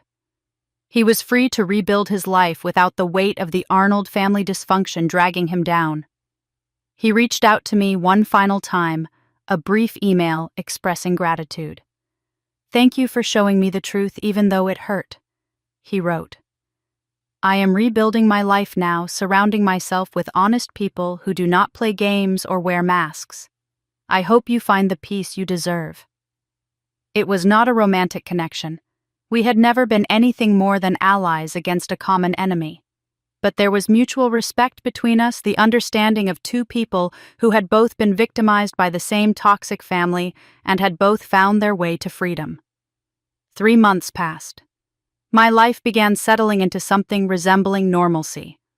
The lawsuit was resolved. My professional reputation was restored. My mother and I were slowly rebuilding our relationship, learning how to know each other without the shadow of my father between us. Lily remained in treatment, and I received occasional updates from the facility indicating she was making progress. I had begun to believe the worst was behind me when an unexpected letter arrived in my mailbox. The return address was the treatment facility where Lily was receiving care. Inside was a handwritten letter in my sister's familiar script, though the handwriting was steadier now than it had been in the desperate note she had left at the motel. The letter began simply, "Dear Tiffany, I have been working on this for weeks. My therapist says I am finally ready to send it." I read Lily's letter 3 times before I fully absorbed its contents. The words were simple, direct, and entirely unlike anything my sister had ever written to me before. There was no manipulation woven between the lines, no hidden agenda waiting to spring. For the first time in our lives, Lily was speaking to me without a mask. She wrote that she had been in treatment for 4 months now, doing genuine therapeutic work with professionals who would not accept her performances or enable her deflections. She wrote that she was learning to identify her own emotions, to sit with discomfort, instead of lashing out to take responsibility without immediately redirecting blame. "I am not asking for forgiveness," she wrote. "I know I have no right to ask for that, and I am not sure I would believe myself if I did. I am writing because my therapist says I need to acknowledge reality without expecting anything in return. So here it is, the truth. I should have spoken decades ago. You deserved better. You deserved a real sister who celebrated your successes instead of sabotaging them. You deserved real parents who loved you equally and openly. You deserved a real family that made you feel valued instead of invisible. I cannot give you back those years. I cannot undo the damage I caused. I can only try to become someone who would not have stolen them in the first place." I folded the letter carefully and placed it in a drawer. I did not know if Lily and I would ever have a relationship again. Perhaps the wounds were too deep, the trust too thoroughly destroyed. But her words mattered. Her acknowledgement of reality offered without expectation was a gift I had never thought I would receive. 6 months after the settlement, I used part of the compensation to buy a small house in a quiet coastal town 3 hours from Boston. The property was modest by Arnold standards, a weathered cottage with a wraparound porch and an unobstructed view of the ocean. It was mine in a way nothing had ever been mine before, chosen purely because I loved it, maintained according to my own preferences, free from anyone else's shadow or expectation. I started a new financial advisory practice there, smaller and more focused than my previous work. I specialized in helping women escaping difficult situations, using my expertise to guide them toward financial independence. Many of my clients were leaving controlling marriages or toxic family dynamics. They needed someone who understood what it meant to build a life from nothing, to find your own worth after years of being diminished. I understood. I had lived it. The business was modest, but it was meaningful. For the first time, I was building something purely for myself, something that reflected my values rather than proving my worth to people who would never see it. My mother arrived for her first visit on a Friday afternoon in early autumn. She stepped out of her car and stood for a long moment, looking at the cottage, the garden I had planted, the ocean beyond. Patricia was different now. The divorce had freed her from 35 years of suppression, and she had started attending therapy herself, processing decades of buried pain and learning to become the person she might have been without Richard's control. She seemed lighter, somehow younger despite everything she had endured. When she saw the view from my porch, tears streamed down her face. "You made something beautiful from all that pain," she said. We spent the weekend together in ways we never had before. We cooked meals side by side, walked the beach at sunset, had conversations that would have been impossible in the old house under my father's watchful control. We talked about her childhood, her dreams, the woman she had wanted to become before life took her in a different direction. Slowly, carefully, we were learning how to be mother and daughter. On her last evening, we sat on the deck watching the sun descend toward the horizon. The sky transformed into layers of gold and pink and deep orange colors so vivid they seemed impossible. Patricia reached over and took my hand. "I am sorry it took so long for me to be brave," she said quietly. I squeezed her fingers, feeling the connection between us, imperfect, but real. "We are here now," I said. "That is what matters." The sun dipped below the edge of the ocean, leaving trails of color in its wake. I thought about the journey that had brought me to this moment. The invisible daughter who had spent decades seeking love from people incapable of giving it. The woman who had finally stopped asking and started demanding. The survivor who had turned pain into purpose. This was not the ending I had expected. It was better. It was mine. I smiled at the fading light and whispered the words I had waited my whole life to say. My turn has finally come. Thank you for staying with Tiffany's story until the very end. Her journey from invisible daughter to a woman who finally claimed her own life reminds us that it is never too late to stand up for ourselves, no matter how long we have been silenced. If this story touched your heart, please subscribe to our channel and hit the notification bell, so you never miss another powerful story like this one. Your support means everything to us and helps us continue bringing you content that matters. Now I want to hear from you. Have you ever felt invisible in your own family? Have you ever had to fight for the respect you deserved? Share your thoughts and experiences in the comments below. Your story might inspire someone else who is going through the same struggle right now. And if you know someone who needs to hear this message, please share this video with them. Sometimes knowing we are not alone is the first step toward finding our own voice.